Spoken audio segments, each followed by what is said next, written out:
السلام عليكم ورحمة الله وبركاته. أعوذ بالله من الشيطان الرجيم. بسم الله الرحمن الرحيم. الحمد لله رب العالمين. اللهم صل على سيدنا محمد وعلى آل سيدنا مولانا محمد. رب اشرح لي صدري ويسر لي أمري واحلل عقدة من لساني يفقهوا قولي. أعوذ بكلمات الله التامة من كل شيطان وهامة ومن كل عين لامة ولا حول ولا قوة إلا بالله العلي العظيم. ബഹുമാന്യരായ മുഅ്മിനീങ്ങളെ, മുഅ്മിനാത്തുകളെ, പരിശുദ്ധ ഖുർആനിലെ 235 പേജാണ് ഇന്ന് നമുക്ക് റൈഹാൻ ഖുർആൻ ക്ലാസ്സിൽ പഠിക്കാനുള്ളത്. അള്ളാഹു നമ്മുടെ സംഗമം സ്വാലിഹായ അമലായി ഖബൂൽ ചെയ്യട്ടെ. നമ്മൾ ദുആ ചെയ്യാൻ കടപ്പെട്ട എല്ലാ ആളുകൾക്കും, പ്രത്യേകിച്ച് നമ്മുടെ മാതാപിതാക്കൾ, ഉസ്താദുമാർ, മുഫസ്സിറുകൾ, പണ്ഡിതന്മാർ, ഈ ക്ലാസ് കേൾക്കുന്നവർ, പിന്നീട് റെഫർ ചെയ്യുന്നവർ, ഇതിനോട് അധ്വാനിക്കുന്നവർ, നമ്മുടെ ദുആ കൊണ്ട് വസിയത്ത് ചെയ്തവർ, എല്ലാവർക്കും അള്ളാഹു തആല രണ്ട് ലോകത്തും ഖൈർ പ്രദാനം ചെയ്യട്ടെ. ആമീൻ യാ റബ്ബൽ ആലമീൻ.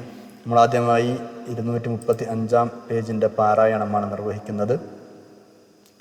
സൂറത്ത് ഹൂദിൻ്റെ അവസാനത്തെ പേജും സൂറത്ത് യൂസുഫിൻ്റെ ആദ്യത്തെ പേജും കൂടിയാണ് നമ്മൾ പാരായണം നിർവഹിക്കുന്നത്. അഊദു ബില്ലാഹി മിനശ് ശൈത്വാനിർ റജീം. ബിസ്മില്ലാഹിർ റഹ്മാനിർ റഹീം. വലൗ ശാഅ റബ്ബുക ലജഅലൻ നാസ ഉമ്മതൻ വാഹിദ ولا يزالون مختلفين إلا من رحم ربك ولذلك خلقهم وتمت كلمة ربك لأملأن جهنم من الجنة والناس أجمعين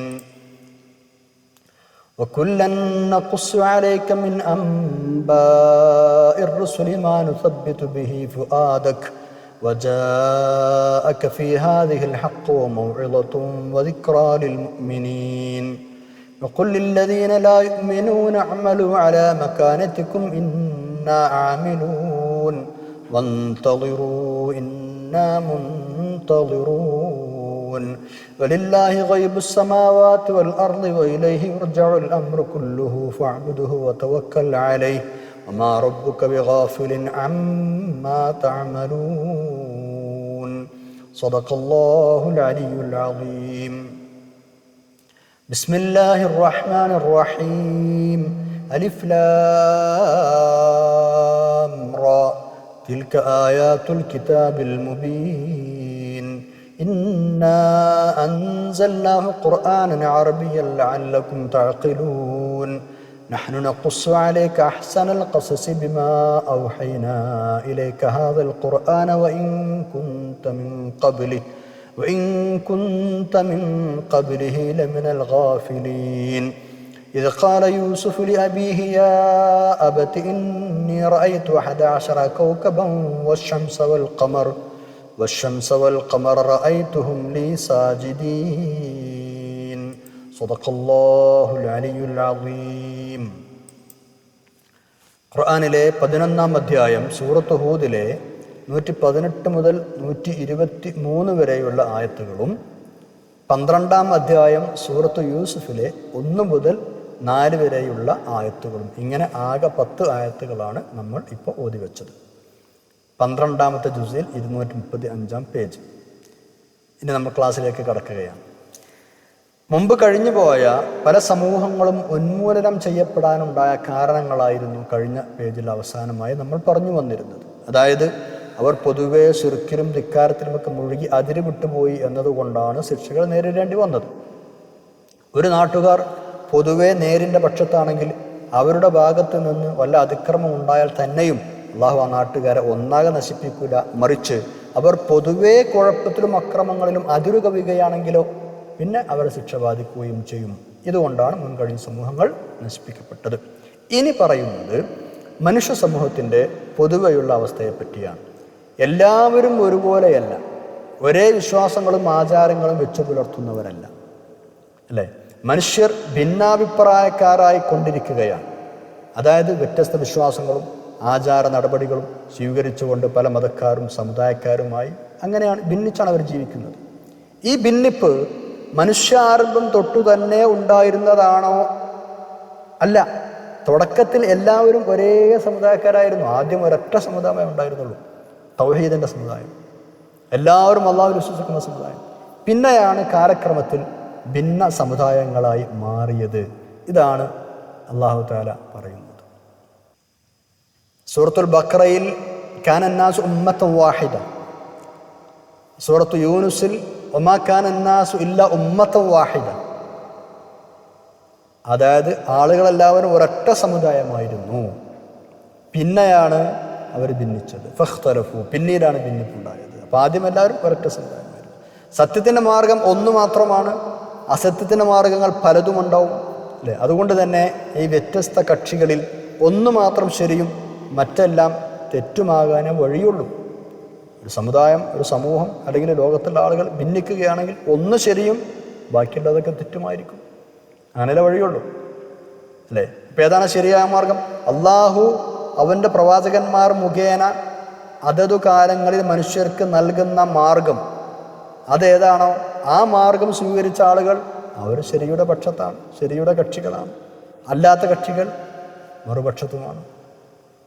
ഇനി മനുഷ്യവർഗം എല്ലാവരും എല്ലാ കാലത്തും ഒരേ വിശ്വാസങ്ങളും രീതികളും സ്വീകരിച്ചു വരുന്ന ഒരു സമുദായമായിരിക്കണം എന്നാണ് അള്ളാഹു ഉദ്ദേശിച്ചിരുന്നതെങ്കിൽ അതങ്ങനെ തന്നെ ആകുമായിരുന്നു. പക്ഷേ അള്ളാഹു അങ്ങനെ ഉദ്ദേശിച്ചിട്ടില്ല. അതായത് എല്ലാവരും ഒരേ തരക്കാരാവണം എന്നൊരു നിർബന്ധം, ഒരു അടിച്ചേൽപ്പിക്കൽ അള്ളാഹു തആല ഉദ്ദേശിച്ചിട്ടില്ല. പിന്നെന്താണ് അവൻ ചെയ്തത്? അവൻ പ്രവാചകന്മാരെ അയച്ച് കാര്യങ്ങൾ എല്ലാവർക്കും ശരിക്ക് പറഞ്ഞു കൊടുത്തു. സത്യം ഇന്നതാണ്, അസത്യം ഇന്നതാണ്, നല്ലത് ഇതാണ്, ചീത്ത ഇതാണ്. അങ്ങനെ ഈ സത്യവും അസത്യവും ചിന്തിച്ച് മനസ്സിലാക്കി അംഗീകരിച്ച് മുന്നോട്ട് വരികയാണ് ഓരോരുത്തരും ചെയ്യേണ്ടത്. സത്യം ഏതാണ്, അസത്യം ഏതാണെന്ന് മനസ്സിലാക്കി അസത്യത്തിൽ നിന്ന് മാറി നിന്ന് സത്യത്തിൻ്റെ ഭാഗത്തേക്ക് അത് സ്വമനസ്സാലെ അംഗീകരിച്ച് മുന്നോട്ട് വരണം. അതിന് വിശേഷ ബുദ്ധി കൊടുത്തു അല്ലാഹു തആല. സത്യം കണ്ടെത്താനല്ലേ വിശേഷ ബുദ്ധി കൊടുത്തത്. ഇതാണ് മനുഷ്യന്മാർ ചെയ്യേണ്ടിയിരുന്നത്.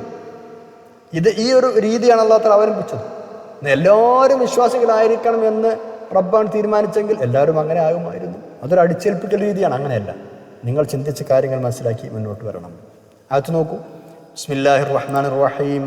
വലൗ ശാഅ റബ്ബുക ലജഅല الناس ഉമ്മതൻ വാഹിദ വലാ യസാലൂന മുഖ്തലിഫീൻ. വലൗ ശാഅ റബ്ബുക, അങ്ങയുടെ രക്ഷിതാവ് ഉദ്ദേശിച്ചിരുന്നുവെങ്കിൽ ലജഅല الناس ഉമ്മതൻ വാഹിദ, എല്ലാ ആളുകളെയും ഒരൊറ്റ സമുദായമാക്കാമായിരുന്നു. താങ്കളുടെ നാഥൻ ഉദ്ദേശിച്ചിരുന്നുവെങ്കിൽ മനുഷ്യരെ ഒരൊറ്റ സമുദായമാക്കുമായിരുന്നു. ഉമ്മത്തൻ വാഹിദ്, ഒരൊറ്റ സമുദായം. വലാ യസാലൂന മുഖ്തലിഫീൻ, പക്ഷെ അവനങ്ങനെ ഉദ്ദേശിച്ചില്ല. അതുകൊണ്ട് വലാ യസാലൂന, അവർ ആയിക്കൊണ്ടേയിരിക്കും. മുഖ്തലിഫീന, വ്യത്യസ്ത അഭിപ്രായമുള്ള ആളുകൾ, ഭിന്നിക്കുന്ന ആളുകൾ. വലാ യസാലൂന മുഖ്തലിഫീൻ, അവർ ഭിന്നിച്ചുകൊണ്ടേയിരിക്കും. അല്ലാഹു ഉദ്ദേശിച്ചിരുന്നുവെങ്കിൽ അങ്ങനെ ഒരൊറ്റ സമുദായമാക്കുമായിരുന്നു. അവനങ്ങനെ ഉദ്ദേശിച്ചിട്ടില്ല. അതുകൊണ്ട് അവർ വലാ യസാലൂന മുഖ്തലിഫീന, ഭിന്നിച്ചുകൊണ്ടേയിരിക്കും. ഹദീസിലുണ്ടല്ലോ, വേദക്കാരായ ആളുകൾ 72 കക്ഷികളായി പിരിഞ്ഞു. എൻ്റെ സമുദായം 73 കക്ഷികളായി പിരിയും. അവരിൽ ഒന്ന് മാത്രമായിരിക്കും രക്ഷപ്പെട്ട വിഭാഗം, അതായത് ഞാനും എൻ്റെ സ്വഹാബികളും സ്വീകരിച്ച മാർഗം സ്വീകരിക്കുന്ന ആളുകൾ. ഇതേ കക്ഷിയെ ഉദ്ദേശിച്ച് തന്നെയാണ് ഇനി അടുത്ത ആയത്തിൽ ഇല്ലാ മൻ റഹിമ റബ്ബുക എന്ന് അല്ലാഹു തആല പറയുന്നത്. ഇൻഷാ അല്ലാഹ് അവിടെ പഠിക്കാം. വലൗ ശാഅ റബ്ബുക ലജഅല الناس ഉമ്മതൻ വാഹിദ, ഉമ്മത്തൻ വാഹിദ, ഒരേ സമുദായം എന്നതുകൊണ്ട് ഇവിടെ ഉദ്ദേശം സന്മാർഗം സ്വീകരിച്ച് അതിൽ തന്നെ നിലനിന്ന് പോരുന്ന സമുദായം, ഉമ്മത്ത് ഹിദായ. ഇതാണ് പ്രബലമായ അഭിപ്രായം. ഈ അഭിപ്രായത്തിന് ഉപോത്ബലകമായി പല ആയത്തുകളും വേറെയുമുണ്ട്. സൂറത്ത് യൂനുസ് 99-ാമത്തെ ആയത്ത്. ബിസ്മില്ലാഹിർ റഹ്മാനിർ റഹീം. വലൗ ശാഅ റബ്ബുക ലആമന മൻ ഫിൽ അർളി കുല്ലുഹും ജമീഅ, താങ്കളുടെ റബ്ബ് ഉദ്ദേശിച്ചിരുന്നുവെങ്കിൽ ഭൂമിയിലെ എല്ലാ ആളുകളും വിശ്വസിക്കുമായിരുന്നു. അപ്പോൾ നമ്മൾ ഈ പറഞ്ഞ ഉമ്മത്തൻ വാഹിദ എന്ന് പറഞ്ഞതിൻ്റെ അർത്ഥം പിന്നെ ഹിദായത്തിൻ്റെ ഉമ്മത്ത്, അങ്ങനെ എല്ലാ സത്യത്തിൻ്റെ ഭാഗത്ത് ഉറച്ചു നിൽക്കുന്നവരാകുമായിരുന്നു എന്നാണ് ഉദ്ദേശം. അല്ലാതെ എന്തല്ല, ഉമ്മത്തു ദലാലത്തല്ല. അതേപോലെ വലൗ ശിഅനാ ലആതൈനാ കുല്ല നഫ്സിൻ ഹുദാഹ, നാം ഉദ്ദേശിച്ചിരുന്നുവെങ്കിൽ ഓരോ ദേഹത്തിനും, അതായത് ഓരോരുത്തർക്കും നേർമാർഗം നാം നൽകുമായിരുന്നു. സൂറത്തു സജ്ദയിൽ 13-ാമത്തെ ആയത്താണ്. സൂറത്ത് അൻആമിലെ 35-ാമത്തെ ആയത്ത്. വലൗ ശാ അല്ലാഹു ലജമഅഹും അലൽ ഹുദാ, അള്ളാഹു ഉദ്ദേശിച്ചിരുന്നെങ്കിൽ മനുഷ്യരെ നേർമാർഗത്തിൽ ഒരുമിച്ച് കൂട്ടുമായിരുന്നു. അപ്പോൾ എല്ലാവരെയും ഒറ്റ ഉമ്മത്താക്കി മാറ്റുമായിരുന്നു റബ്ബ് ഉദ്ദേശിച്ചിരുന്നെങ്കിൽ എന്ന് പറഞ്ഞതിൻ്റെ ഉദ്ദേശം എന്താണ്? എല്ലാവരെയും സന്മാർഗത്തിൽ ഉറച്ചു നിൽക്കുന്ന ഉമ്മത്താക്കി മാറ്റുമായിരുന്നു. ഇതാണ് പ്രബലമാഭിപ്രായം. വേറെയും ചില അഭിപ്രായങ്ങൾ ഇവിടെ ഉണ്ട്, നമ്മൾ പ്രബലമായത് പറഞ്ഞു എന്ന് മാത്രം. 119 ആയത്ത് നോക്കാം. അള്ളാഹു കരുണ ചെയ്തവരൊഴിച്ച് ബാക്കിയുള്ളവരെല്ലാം ഭിന്നിച്ചു കൊണ്ടിരിക്കും എന്നാണ് ഇനി പറയുന്നത്. ചിന്തിക്കാനും വിശ്വസിക്കാനും ഒക്കെ സ്വാതന്ത്ര്യം നൽകി ഇഷ്ടമുള്ള മാർഗം തിരഞ്ഞെടുക്കുമ്പോൾ മനുഷ്യർ ഭിന്നരാകും, രണ്ടു തട്ടിലാകും, വിവിധ ചേരിയിലാകും. അങ്ങനെയാണ് മനുഷ്യർ സൃഷ്ടിക്കപ്പെട്ടിട്ടുള്ളത്.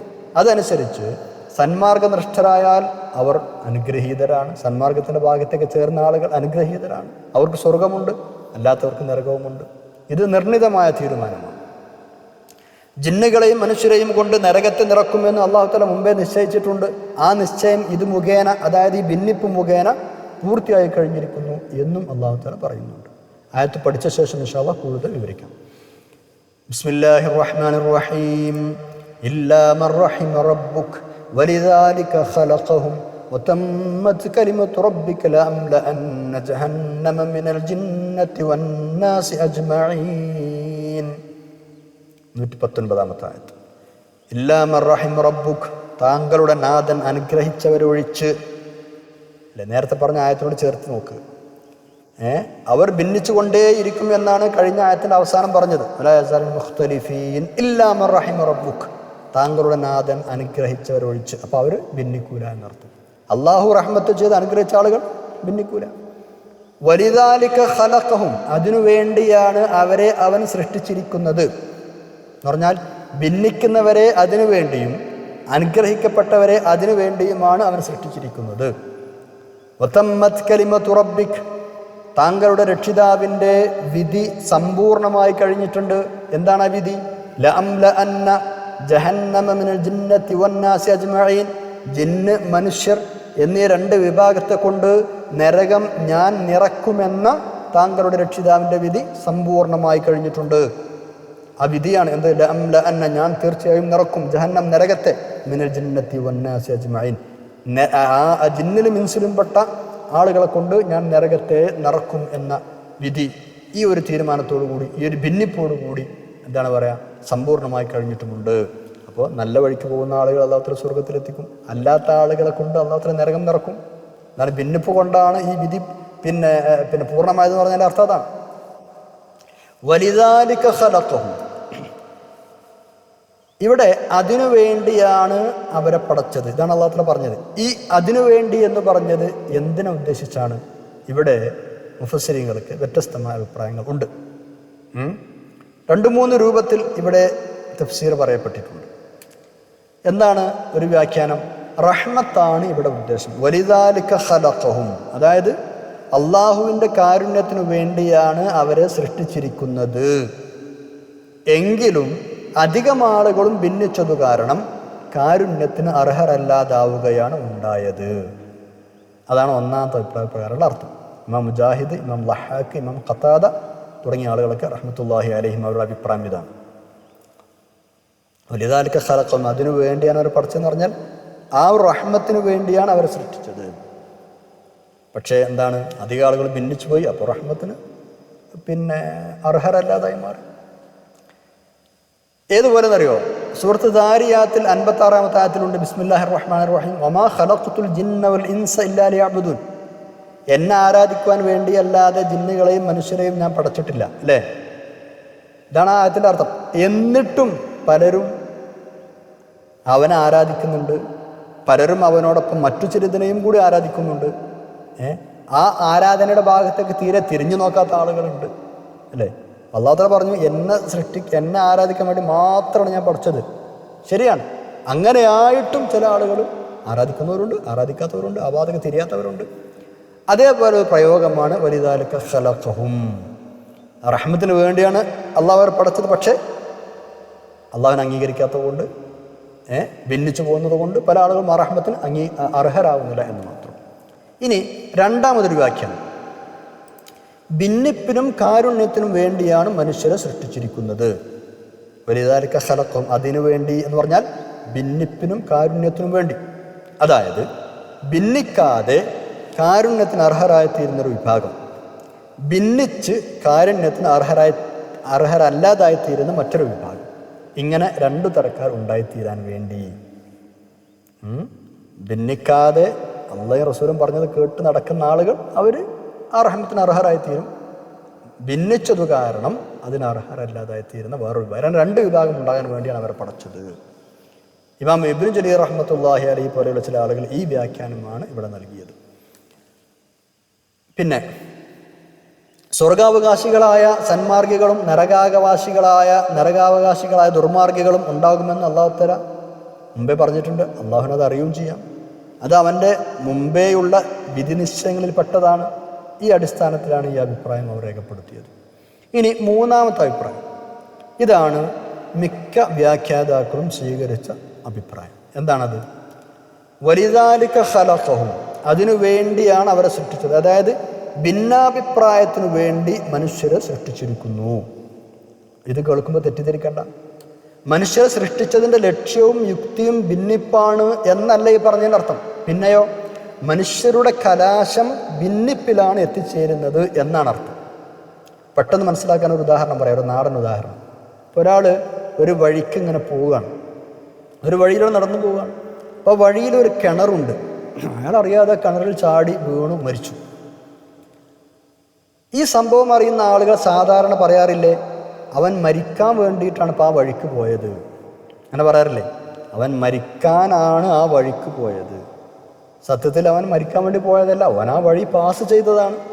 ആ പോക്ക് മരണത്തിൽ കലാശിച്ചു എന്ന് മാത്രം. ആ പോക്ക് മരണത്തിൽ കലാശിച്ചു എന്നർത്ഥം. മനസ്സിലാവുണ്ടോ? അപ്പം മലക്കുകളെ പോലെ നന്മ മാത്രം ചെയ്യുന്ന ശുദ്ധ പ്രകൃതിയോടെയല്ല മനുഷ്യർ അല്ലാഹു സൃഷ്ടിച്ചത്. പിന്നെയോ നന്മയും തിന്മയും തിരിച്ചറിയാനുള്ള വിവേചന ബുദ്ധി കൊടുത്ത്, അതിനാവശ്യമായ മാർഗനിർദ്ദേശങ്ങൾ കൊടുത്ത്, അതോടൊപ്പം തന്നെ ഇഷ്ടമുള്ളത് സ്വീകരിക്കാനുള്ള ഇച്ഛാസ്വാതന്ത്ര്യം നൽകിയാണ് മനുഷ്യനെ പഠിച്ചത്. മലക്കുകൾ അങ്ങനെയല്ല. മലകൾക്ക് ഒരൊറ്റ ചോയ്സുള്ളൂ, അള്ളാഹുവിനെ നിർബന്ധമായി അംഗീകരിക്കണം. മനുഷ്യർക്ക് അങ്ങനെയല്ല. അള്ളാഹു ചോയ്സ് കൊടുത്തു.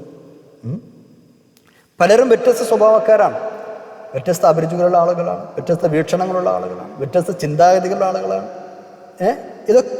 ഇങ്ങനെയൊക്കെ നോക്കുമ്പോൾ മനുഷ്യർ വ്യത്യസ്തരാണ്. അവരവരുടെ ഇച്ഛാസ്വാതന്ത്ര്യം ഉപയോഗപ്പെടുത്തി നല്ല മാർഗം സ്വീകരിക്കുന്ന വിശുദ്ധന്മാരുണ്ട്. ആ മാർഗത്തിൽ നിന്ന് ഭിന്നിച്ച് ദുർമാർഗങ്ങൾ സ്വീകരിക്കുന്ന അശുദ്ധന്മാരുണ്ട്.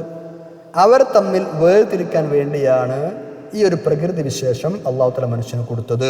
അതാണ് വലിദാലിക ഖലഖഹു എന്ന് പറഞ്ഞതിനർത്ഥം. യമീസ് അല്ലാഹുൽ ഖബീഥ മിന ത്വയ്യിബ്, അല്ലേ? നല്ലത് ഏതാണ് മോശമായത് ഏതാണ് എന്നൊക്കെ തിരിച്ചറിയാൻ വേണ്ടി അല്ലാഹു തആല ഇങ്ങനെ ഒരു സവിശേഷ പ്രകൃതി മനുഷ്യന് കൊടുത്തു. അപ്പോൾ ഈ ഒരു ആശയമാണ് നമ്മൾ അവസാനം പറഞ്ഞ അധിക വ്യാഖ്യാതാക്കളും സ്വീകരിച്ച അഭിപ്രായ പ്രകാരം. പിന്നെ അതിൻ്റെ ആശയം അങ്ങനെയായിരിക്കും എന്നർത്ഥം. ആദ്യം പറഞ്ഞ രണ്ടഭിപ്രായങ്ങളും സത്യത്തിൽ അവസാനം ചെന്നെത്തുന്നത് നമ്മൾ ഈ പറഞ്ഞ വസ്തുതയിലേക്ക് തന്നെയാണ് എന്നും മനസ്സിലാക്കാം. ആകട്ടെ, വതമ്മത് കലിമതു റബ്ബിക ലഅംലഅന്ന ജഹന്നമ മിനൽ ജിന്നതി വന്നാസി അജ്മഈൻ, മേൽപ്പറഞ്ഞ പ്രകൃതിയോടുകൂടി സൃഷ്ടിക്കപ്പെട്ടിരിക്കുന്നു എന്നതുകൊണ്ട് തന്നെ മനുഷ്യരിൽ നല്ലവരുണ്ടാവും, ദുഷിച്ചവരും ഉണ്ടാവും. അങ്ങനെ സ്വർഗത്തിനും നരകത്തിനും അർഹരായ രണ്ട് തരം ആൾക്കാരും ഉണ്ടാവും. അത് അനിവാര്യമായി ഉണ്ടാവുമല്ലോ. ആദം നബി അലൈഹി ഇസ്ലാമിന് സുജൂദ് ചെയ്യാൻ വിസമ്മതിച്ചപ്പോൾ ഇബ്ലീസ് സുജൂദ് ചെയ്യാൻ റെഡിയാകാതിരുന്നപ്പോഴോ അവിടുന്ന് പുറത്താക്കി, അല്ലേ? അപ്പോൾ ഇബ്ലീസ് എന്താ പറഞ്ഞത്? ആദമിൻ്റെ സന്തതികളെ അലൈഹിസ്സലാം ഞാൻ വഴിപിഴപ്പിച്ചുകൊണ്ടേയിരിക്കും. അതിന് മറുപടിയായി അല്ലാഹു തആല അവനോട് പറഞ്ഞിരുന്നു, എന്നാൽ നിങ്ങളെ കൊണ്ട് ഞാൻ നരകത്തെ നിറക്കും. അപ്പോൾ എന്തു മനസ്സിലാക്കാം? കാരുണ്യത്തിൻ്റെ മാർഗത്തിൽ നിന്ന് പിഴച്ചു പോകാൻ കാരണം ഇബ്ലീസിൻ്റെ ദുഷ്പ്രേരണകൾക്ക് വഴങ്ങി എന്നതാണ് എന്ന് മനസ്സിലാക്കാം. നരകവും സ്വർഗവും ഇങ്ങനെ നിറക്കുന്നത് സംബന്ധിച്ച് പല ഹദീസുകളും ഉണ്ട്. വേറെയും പല സ്ഥലത്തും ഇത് സൂചിപ്പിക്കപ്പെട്ടിട്ടും ഉണ്ട്.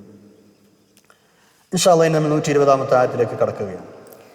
നബി സല്ലല്ലാഹു അലൈഹി വസല്ലം തങ്ങൾക്ക് മനസ്സുറപ്പും സ്ഥൈര്യവും നൽകാൻ ആവശ്യമായ എല്ലാ വിവരങ്ങളും ഈ ഖുർആൻ വഴി നൽകിയിട്ടുണ്ട്. സത്യവിശ്വാസികൾക്ക് വേണ്ട ഉപദേശങ്ങളും അതിലുണ്ട്. അതിനുവേണ്ടിയാണ് ഇതെല്ലാം ഇങ്ങനെ വിവരിച്ചു തരുന്നത് എന്നാണ് ഇനി പറയുന്നത്. ബിസ്മില്ലാഹിർ റഹ്മാനിർ റഹീം. വകുല്ലൻ നഖുസ്സു അലൈക മിൻ അംബാഇർ റുസുലി മാ നുസബ്ബിതു ബിഹി ഫുആദക വജാഅക ഫീ ഹാദിഹിൽ ഹഖ് വമൗഇദത്തുൻ വദിക്റാ ലിൽ മുഅ്മിനീൻ. വകുല്ലൻ നഖുസ്സു അലൈക, ഇതൊക്കെ നാം നിങ്ങൾക്ക് വിവരിച്ചു തരികയാണ്. അലൈക്ക, താങ്കൾക്ക് നാം ഇതെല്ലാം അങ്ങനെ ഓരോന്നും വിവരിച്ചു തരികയാണ്. മിൻ അംബാഇർ റുസുലി, മുർസലുകളുടെ ചരിത്രത്തിൽ നിന്ന്, മുർസലുകളുടെ വിവരങ്ങളിൽ നിന്ന്, മാ നുസബ്ബിതു ബിഹി ഫുആദക, മാ നുസബ്ബിതു ബിഹി ഫുആദക, താങ്കളുടെ ഹൃദയത്തിന് സ്ഥൈര്യം നേടിത്തരുന്ന, വകുല്ലൻ നഖുസ്സു അലൈക മിൻ അംബാഇർ റുസുലി മാ നുസബ്ബിതു ബിഹി ഫുആദക, മുർസലുകളുടെ ചരിത്രങ്ങളിൽ നിന്ന്, അംബാകളിൽ നിന്ന് താങ്കളുടെ ഹൃദയത്തിന് സ്ഥൈര്യം നേടിത്തരുന്നതെല്ലാം നാം അങ്ങേക്ക് വിവരിച്ചു തരികയാണ്. ഇതാണ് അതിൻ്റെ അർത്ഥം. ഫുആദ് എന്ന് പറഞ്ഞാൽ ഹൃദയം എന്നർത്ഥം, മനസ്സെന്നൊക്കെ പറയും. ഖസ്സ യഖുസ്സു എന്ന് പറഞ്ഞാൽ വിവരിച്ചു തരിക. ഖിസ്സ എന്ന് പറഞ്ഞാൽ ചരിത്രം, കഥ എന്നൊക്കെ പറയില്ല, അത് തന്നെ. വജാഅക ഫീ ഹാദിഹിൽ ഹഖ് വമൗഇദ, വജാഅക നബിയെ അങ്ങേക്ക് വന്നിട്ടുണ്ട്, ഫീ ഹാദിഹി ഇതുവഴി, അൽ ഹഖ് സത്യം വന്നു കിട്ടിയിട്ടുണ്ട്, വമൗഇദത്തുൻ ഉപദേശമുണ്ട്, വദിക്റ ഉത്ബോധനവുമുണ്ട്, ലിൽ മുഅ്മിനീൻ മുഅ്മിനീങ്ങളായ ആളുകൾക്ക്. അപ്പോൾ ഇതുവഴി താങ്കൾക്ക് സത്യവും വിശ്വാസികൾക്ക് ആവശ്യമായ ഉപദേശവും ഉത്ബോധനവും വന്നു കിട്ടുകയും ചെയ്തിരിക്കുന്നു. വജാഅക ഫീ ഹാദിഹി, ഫീ ഹാദിഹി ഇതുവഴി, ഇതിലൂടെ എന്ന് പറഞ്ഞതിന് ഉദ്ദേശം അത് ഈ സൂറത്തിലൂടെ എന്നാവാം, അല്ലെങ്കിൽ ഈ പറഞ്ഞ പ്രവാചകന്മാരുടെ വൃത്താന്തങ്ങളിലൂടെ എന്നാവാം. രണ്ടായാലും ആശയം വ്യക്തമാണ്. മക്കയിലെ സത്യനിഷേധികളുടെ ഇടയിൽ വിവിധ തരത്തിലുള്ള പ്രതികൂല സാഹചര്യങ്ങളിലാണ് നബി സല്ലല്ലാഹു അലൈഹി വസല്ലം തങ്ങൾ കഴിഞ്ഞുകൂടിയിരുന്നത്. ഈ സൂറത്ത് മക്കിയായ സൂറയാണ്, നാം നേരത്തെ പറഞ്ഞിട്ടുണ്ട്. അപ്പോൾ അത്തരം സങ്കീർണ സാഹചര്യങ്ങളിൽ അവിടുത്തെ മനസ്സിന് ഉറപ്പ് കൊടുക്കാനും സ്ഥൈര്യവും സാന്ത്വനവും ഒക്കെ കൊടുക്കാനുമാണ് ഇതേപോലെയുള്ള ഇതുവരെ പറഞ്ഞ പ്രവാചകന്മാരുടെ ചരിത്രങ്ങളൊക്കെ അള്ളാഹു തആല വിവരിക്കുന്നത്. കുറച്ചെങ്കിലുമൊക്കെ ചിന്തിക്കുന്ന ആളുകൾ ഈ ചരിത്രങ്ങളിൽ നിന്ന് പരമാവധി ഗുണപാഠങ്ങൾ സ്വീകരിക്കുകയും ഉപദേശങ്ങൾ ഉൾക്കൊള്ളുക തന്നെ ചെയ്യുകയും വേണം എന്നുള്ളത് ഉണർത്തുകയാണ്. ഇന്ന് നോക്കൂ, 121, 122 ആയത്തുകൾ. പിന്നെ എങ്ങനെയൊക്കെ വിവരിച്ചു കൊടുത്താലും വിശ്വസിക്കാൻ തയ്യാറില്ലാത്ത ആളുകൾ കുറേ ഉണ്ടാവും. അതാണ് പല സംഭവങ്ങളും ഉണ്ടാവുക. അത്തരക്കാർക്ക് ഇതൊന്നും പ്രയോജനപ്പെടില്ല. എന്ത് പറഞ്ഞിട്ട് എന്താ കാര്യം, അല്ലേ? അപ്പോൾ അള്ളാഹു തആല പറയണം, അവരവരുടെ ഇഷ്ടത്തിനനുസരിച്ച് നടന്നോട്ടെ, അതിൻ്റെ ഫലം അവർ കാത്തിരുന്നു കൊള്ളും എന്ന് നബി സല്ലല്ലാഹു അലൈഹി വസല്ലം ഉണർത്തുകയാണ്. ബിസ്മില്ലാഹിർ റഹ്മാനിർ റഹീം. വഖുൽ ലില്ലദീന ലാ യുഅ്മിനൂന അഅ്മലു അലാ മകാനതികും ഇന്നാ ആമിലൂൻ. വഖുൽ നബിയെ അങ്ങ് പറഞ്ഞേക്കൂ, ലില്ലദീന ലാ യുഅ്മിനൂൻ, ഇതൊക്കെ പറഞ്ഞു കൊടുത്തിട്ടും വിശ്വാസം സ്വീകരിക്കാത്ത ആളുകളോട്, അവിശ്വാസികളോട് അങ്ങ് പറഞ്ഞേക്കൂ, യഅ്മലൂ നിങ്ങൾ പ്രവർത്തിച്ചുകൊള്ളൂ, അലാ മകാനതികും നിങ്ങളുടെ നിലപാടനുസരിച്ച്, നിങ്ങളുടെ നിലപാടനുസരിച്ച് നിങ്ങൾ പ്രവർത്തിച്ചുകൊള്ളൂ, ഇന്നാ ആമിലൂൻ ഞങ്ങളുടെ നിലപാടനുസരിച്ച് ഞങ്ങളും പ്രവർത്തിക്കാം. എന്നിട്ട് വന്തളിറൂ ഇന്നാ മുന്തളിറൂൻ, മുന്തളിറൂ നിങ്ങൾ കാത്തിരുന്നു കൊള്ളൂ, ഇന്നാ മുന്തളിറൂൻ ഞങ്ങളും കാത്തിരിക്കുക തന്നെയാണ്. നിങ്ങളുടെ നിലപാടനുസരിച്ച് പ്രവർത്തിക്കുമ്പോൾ എന്താണ് കിട്ടാൻ പോകുന്നത് എന്ന് നിങ്ങൾ കാത്തിരുന്നോളൂ. ഇന്നാ മുന്തളിറൂൻ ഞങ്ങളും ഞങ്ങളുടെ പ്രവർത്തനങ്ങളുടെ ഫലം എന്താണെന്ന് കാത്തിരിക്കുന്നവരാണ്, ഞങ്ങളും പ്രതീക്ഷിച്ചിരിക്കുകയാണ്. ഈ പരിശുദ്ധമായ ദീനിൽ യാതൊരു നിർബന്ധമോ സമ്മർദ്ദമോ ഒന്നുമില്ല. അതാണ് ഇപ്പോൾ ഈ പറഞ്ഞത്. നിങ്ങൾ ഇഷ്ടമുള്ള പോലെ നടന്നോളി. കാര്യം പറഞ്ഞു തന്നിട്ടുണ്ടെങ്കിൽ ഒക്കെ നിങ്ങളായി, നിങ്ങളെ പാടായി. സ്വന്തം ഇംഗിതവും താല്പര്യവും അഭിപ്രായഗതികളും അനുസരിച്ച് ഓരോരുത്തർക്കും പ്രവർത്തിക്കട്ടെ. ഓരോ വിഭാഗത്തിനും അവരർഹിക്കുന്ന പ്രതിഫലം പ്രതീക്ഷിക്കുകയും ചെയ്യാം. ഇത് സത്യത്തിലൊരു താക്കീത് കൂടിയാണ്. ധിക്കാരികൾക്ക്, സത്യനിഷേധികൾക്ക് കനത്ത താക്കീതാണിത്. അത്തരം ആളുകൾ, സത്യനിഷേധികളായ ആളുകൾ എത്ര ശക്തരും സംഘടിതരുമാണെങ്കിലും അവസാനം അവർ ചരിത്രത്തിൻ്റെ ചവറ്റുകൊട്ടയിലേക്ക് എറിയപ്പെടും. അതാണ് അവരുടെ അന്തിമ സങ്കേതം എന്നാണ് ഇപ്പോൾ ഈ അധ്യായം നൽകുന്ന അനിഷേധ്യമായ പാഠം. ഒരുപാട് ആളുകൾ നശിപ്പിച്ച കഥ അതുകൊണ്ടാണ് പറഞ്ഞത്. 123 ആയത്ത് നോക്കൂ. 123 ആയത്ത് മാഷാ അല്ലാഹ്, ഈ സൂറയിലെ അവസാനത്തെ ആയത്താണ്. സൂറത്ത് ഹൂദിലെ അവസാനത്തെ ആയത്ത്. എല്ലാ അദൃശ്യകാര്യങ്ങളെക്കുറിച്ചുമുള്ള അറിവും അതിൻ്റെ കൈകാര്യവും അള്ളാഹുവിന് മാത്രമാണുള്ളത്. സകല കാര്യങ്ങളുടെയും അവസാനവും അന്തിമ തീരുമാനവും അള്ളാഹുവിൻ്റെ അടുത്തു തന്നെയാണ്. ഇതാണ് വസ്തുത എന്നിരിക്കെ ആരാധിക്കപ്പെടുവാനും കാര്യങ്ങൾ ഭരമേൽപ്പിക്കപ്പെടുവാനും അർഹതയുള്ളവൻ അള്ളാഹു അല്ലാതെ പിന്നെ വേറെ ആരാണ്? അതുകൊണ്ട് തന്നെ നിങ്ങൾ അവൻ ആരാധിക്കുകയും കാര്യങ്ങളെല്ലാം അവനിൽ ഭരമേൽപ്പിക്കുകയും ചെയ്യണം. നിങ്ങൾ എന്തൊക്കെ ചെയ്യുന്നു, എങ്ങനെയെല്ലാം ചെയ്യുന്നു എന്നൊക്കെ അള്ളാഹു തആല അറിയുന്നുണ്ട്, ശ്രദ്ധിക്കുന്നുണ്ട്. ഇത് നിങ്ങൾ എപ്പോഴും നിങ്ങൾക്ക് ഓർമ്മയും വേണം. ഇതാണ് 123 ആയത്ത്. ബിസ്മില്ലാഹിർ റഹ്മാനിർ റഹീം. വലില്ലാഹി ഗൈബുസ് സമാവാതി വൽ അർളി വഇലൈഹി യർജഉൽ അംറു കുല്ലുഹു ഫഅബ്ദുഹു വതവക്കൽ അലൈഹി വമാ റബ്ബുക ബിഗാഫിലിൻ അമ്മാ തഅമലൂൻ. വലില്ലാഹി അല്ലാഹുവിനുള്ളതാണ് ഗൈബുസ് സമാവാതി വൽ അർദി ഭുവനവാനങ്ങളിൽ അദൃശ്യകാര്യങ്ങളെക്കുറിച്ചുള്ള ജ്ഞാനം. ആകാശങ്ങളിലെയും ഭൂമിയിലെയും ഗൈബിനെ കുറിച്ച് അദൃശ്യകാര്യങ്ങളെക്കുറിച്ചുള്ള അറിവ് അള്ളാഹുവിനാണ്. വഇലൈഹി യുർജഉൽ അംറു കുല്ലു. അള്ളാഹുവിലേക്കാണ് എല്ലാ കാര്യങ്ങളും മടക്കപ്പെടുന്നത്. അതുകൊണ്ട് ഫഅബ്ദുഹു, നിങ്ങൾ അവനെ ആരാധിക്കണം. വതവക്കൽ അലൈഹി, അവനുമേൽ നിങ്ങൾ ഭരമേൽപ്പിക്കണം. വമാ റബ്ബുക, താങ്കളുടെ രക്ഷിതാവ് അല്ല ബിഗാഫിലിൻ, അശ്രദ്ധനല്ല, അമ്മാ തഅമലൂൻ, നിങ്ങൾ ചെയ്യുന്ന കാര്യങ്ങളെക്കുറിച്ചൊക്കെ. എന്നാണ് നിങ്ങളുടെ എല്ലാ ചെയ്തികളെ സംബന്ധിച്ചും അല്ലാഹു തആല തികച്ചും അറിയുന്നവനാണ്, അവൻ അശ്രദ്ധനേ അല്ല എന്നാണ് അവസാനമായി പറയുന്നത്.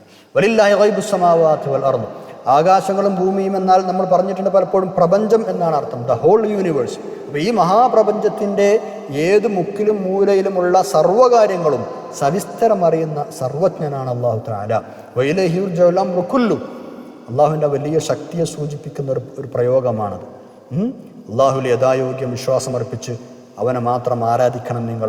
അവൻ മാത്രമാണ് നിങ്ങളുടെ ഏക ആശ്രയം. മനുഷ്യൻ്റെ ധർമ്മം അതാണ്, മനുഷ്യന് കൊടുത്ത ബുദ്ധിയുടെ താല്പര്യം അതാണ്. തവക്കൽ അലൈ, നിങ്ങൾ അള്ളാഹുൽ വരമേൽപ്പിക്കണം. ഇതിൻ്റെ താല്പര്യം ഏതൊരു കാര്യവും അള്ളാഹു വിധിച്ച പോലെ നടക്കട്ടെ വരട്ടെ എന്ന് വെച്ച് കയ്യും കെട്ടിയിരിക്കാൻ പാടില്ല മനുഷ്യർ. അങ്ങനെയല്ല. തവക്കൽ ചെയ്യാന്ന് പറഞ്ഞാൽ അള്ളാഹ് ഉദ്ദേശിച്ച് വരെ നടന്നോട്ടെ എന്ന് വിചാരിച്ച് നമ്മൾ കൈ കെട്ടിരിക്കാൻ പറ്റുമോ? അതല്ല പറഞ്ഞതിൻ്റെ അർത്ഥം. നമ്മൾ ചെയ്യേണ്ടതെല്ലാം ചെയ്യുകയും അതിനപ്പുറമുള്ളത് അള്ളാഹുൽ വരമേൽപ്പിക്കുകയും ചെയ്യുക. ഒട്ടകത്തെ കെട്ടിയിട്ടിട്ട് തവക്കുൽ ചെയ്യാനാണ് റസൂലുള്ളാഹി സ്വല്ലല്ലാഹു അലൈഹി വസല്ലം പഠിപ്പിച്ചത്. വമാ റബ്ബുക ബിഗാഫിലിൻ അമ്മാ തഅമലൂൻ. അള്ളാഹുവിനെ നിങ്ങൾ വിശ്വസിക്കുക, അവനെ മാത്രം ആരാധിക്കുക, അവനിൽ ഭരമേൽപ്പിക്കുക. ഈ നിലപാടിൽ നിന്നൊക്കെ മാറി അള്ളാഹുവിനെ അവഗണിച്ച് അവൻ നൽകിയ ജീവിത വ്യവസ്ഥിതി തള്ളിക്കളയുന്ന അവിശ്വാസിയായ സത്യനിഷേധിയായ മനുഷ്യൻ ശ്രദ്ധിക്കണം. നിങ്ങൾ അറിയണം, നിങ്ങളൊന്നും അവൻ്റെ പിടിയിൽ നിന്നും രക്ഷപ്പെട്ടു പോകില്ല. എല്ലാം സൂക്ഷ്മമായ നിരീക്ഷണം നടത്തി അർഹമായ പ്രതിഫലം അല്ലാഹു തആല ഓരോരുത്തർക്കും നൽകുന്നതാണ്. അല്ലാഹു തആല നമ്മളെ സജ്ജനങ്ങളായി ജീവിപ്പിക്കുകയും മുഅ്മിനീങ്ങളായി ഈമാൻ സഹിതം മരിപ്പിക്കുകയും ചെയ്യട്ടെ. ആമീൻ യാ റബ്ബൽ ആലമീൻ. നമ്മൾ ഈ സൂറ ഇവിടെ അവസാനിപ്പിക്കുകയാണ്. സൂറത്ത് ഹൂദ്. ഇൻഷാ അല്ലാഹ് ഇനി സൂറത്ത് യൂസുഫിലേക്കാണ് നമ്മൾ കടക്കുന്നത്. പരിശുദ്ധ ഖുർആനിലെ 12-ാം അധ്യായം 1 മുതൽ 4 വരെയുള്ള ആയത്തുകളാണ് ഈ പേജിൽ പഠിക്കാനുള്ളത്. അള്ളാഹുവിൻ്റെ മഹത്ത അനുഗ്രഹം കൊണ്ട് പുതിയൊരു സൂറ കൂടി പഠിക്കാൻ തൗഫീഖ് കിട്ടിയിരിക്കുകയാണ് അല്ലേ? മാഷാ അല്ലാഹ്. അല്ലാഹു തആല ബാക്കിയുള്ള സൂറത്തുകളും റാഹത്തായി പഠിച്ച് പൂർത്തിയാക്കാൻ തൗഫീഖ് നൽകട്ടെ. ആമീൻ യാ റബ്ബൽ ആലമീൻ. നമ്മൾ സൂറത്ത് യൂസുഫിൻ്റെ ആമുഖമാണ് പറയാൻ പോകുന്നത്. ഇത് മക്കിയായ സൂറയാണ്, മക്കയിലാണ് അവതരിച്ചത്. 111 ആയത്തുകളാണുള്ളത്. 1776 വാക്കുകളാണുള്ളത്. 7166 അക്ഷരങ്ങളും ഉണ്ട്. യൂസുഫ് നബി അലൈഹി ഇസ്ലാമിൻ്റെ സമ്പൂർണ്ണമായ ചരിത്രമുള്ളതിനാൽ യൂസുഫ് എന്നല്ലാതെ വേറൊരു പേര് ഈ സൂറത്തിനില്ല. ഇബ്രാഹിം നബി അലൈഹി ഇസ്ലാമിൻ്റെ മകൻ, ഇസ്ഹാഖ് നബി അലൈഹി ഇസ്ലാമിൻ്റെ മകൻ, യാക്കൂബ് നബി അലൈഹി ഇസ്ലാമിൻ്റെ മകനാണ് യൂസുഫ് നബി അലൈഹി ഇസ്ലാം. മഹാനവറുകളുടെ ചരിത്രമാണ് വിശദമായി ഈ സൂറത്തിൽ വിവരിക്കുന്നത്. ഇസ്ലാമിൻ്റെ അടിസ്ഥാന സിദ്ധാന്തങ്ങൾ മക്കിയായ സൂറകളിൽ ഊന്നി പറയാറുണ്ട് എന്ന് നമ്മൾ മുമ്പ് പറഞ്ഞിട്ടുണ്ട്. തൗഹീദിൻ്റെ മാർഗത്തിൽ മുൻ പ്രവാചകന്മാർ സഹിച്ച വേദനകളും കഷ്ടപ്പാടുകളുമൊക്കെ ആ കൂട്ടത്തിലാണ് സാധാരണ ഖുർആനിൽ പറയാറുള്ളത്. ഈ നിലക്ക് തന്നെയാണ് യൂസുഫ് നബി അലൈഹി ഇസ്ലാമിൻ്റെ ചരിത്രം സവിസ്തരമായി മക്കിയായി ഈ സൂറയിൽ അല്ലാഹു തആല പറയുന്നത്. തൊട്ട് മുമ്പ് കഴിഞ്ഞ അധ്യായം സൂറത്ത് ഹൂദാണ് അല്ലേ? അതിന് തൊട്ട് പിന്നാലെയാണ് ഈ സൂറയും അവതരിച്ചത്. ഹൂദ് സൂറത്തിൻ്റെ അവതരണ പശ്ചാത്തലം നമ്മൾ ആമുഖത്തിൽ പറഞ്ഞിരുന്നു. നബി സല്ലല്ലാഹു അലൈഹി വസല്ലം തങ്ങളും മുസ്ലിങ്ങളും വല്ലാതെ പ്രയാസപ്പെടുന്ന ആദ്യ കാലങ്ങൾ, ഒരു വല്ലാത്ത സാഹചര്യം, മുസ്ലിങ്ങളെ സംബന്ധിച്ചിടത്തോളം വളരെ പ്രയാസകരമായ അവസ്ഥ. ആ ഒരു പശ്ചാത്തലത്തിലാണ് സൂറത്ത് ഹൂദ് അവതരിക്കുന്നത്. ഈ സൂറയും അങ്ങനെ തന്നെയാണ്. സൂറത്ത് ഹൂദിൻ്റെ അവതരണ പശ്ചാത്തലം എന്തായിരുന്നു നമ്മൾ പറഞ്ഞിട്ടുണ്ട്. നുബൂവത്തിന് ശേഷം മക്കയിലെ ഓരോ ദിവസവും നബി സല്ലല്ലാഹു അലൈഹി വസല്ലം തങ്ങളെയും സത്യവിശ്വാസികളെ സംബന്ധിച്ചിടത്തോളം വളരെ പ്രയാസകരമായിരുന്നു.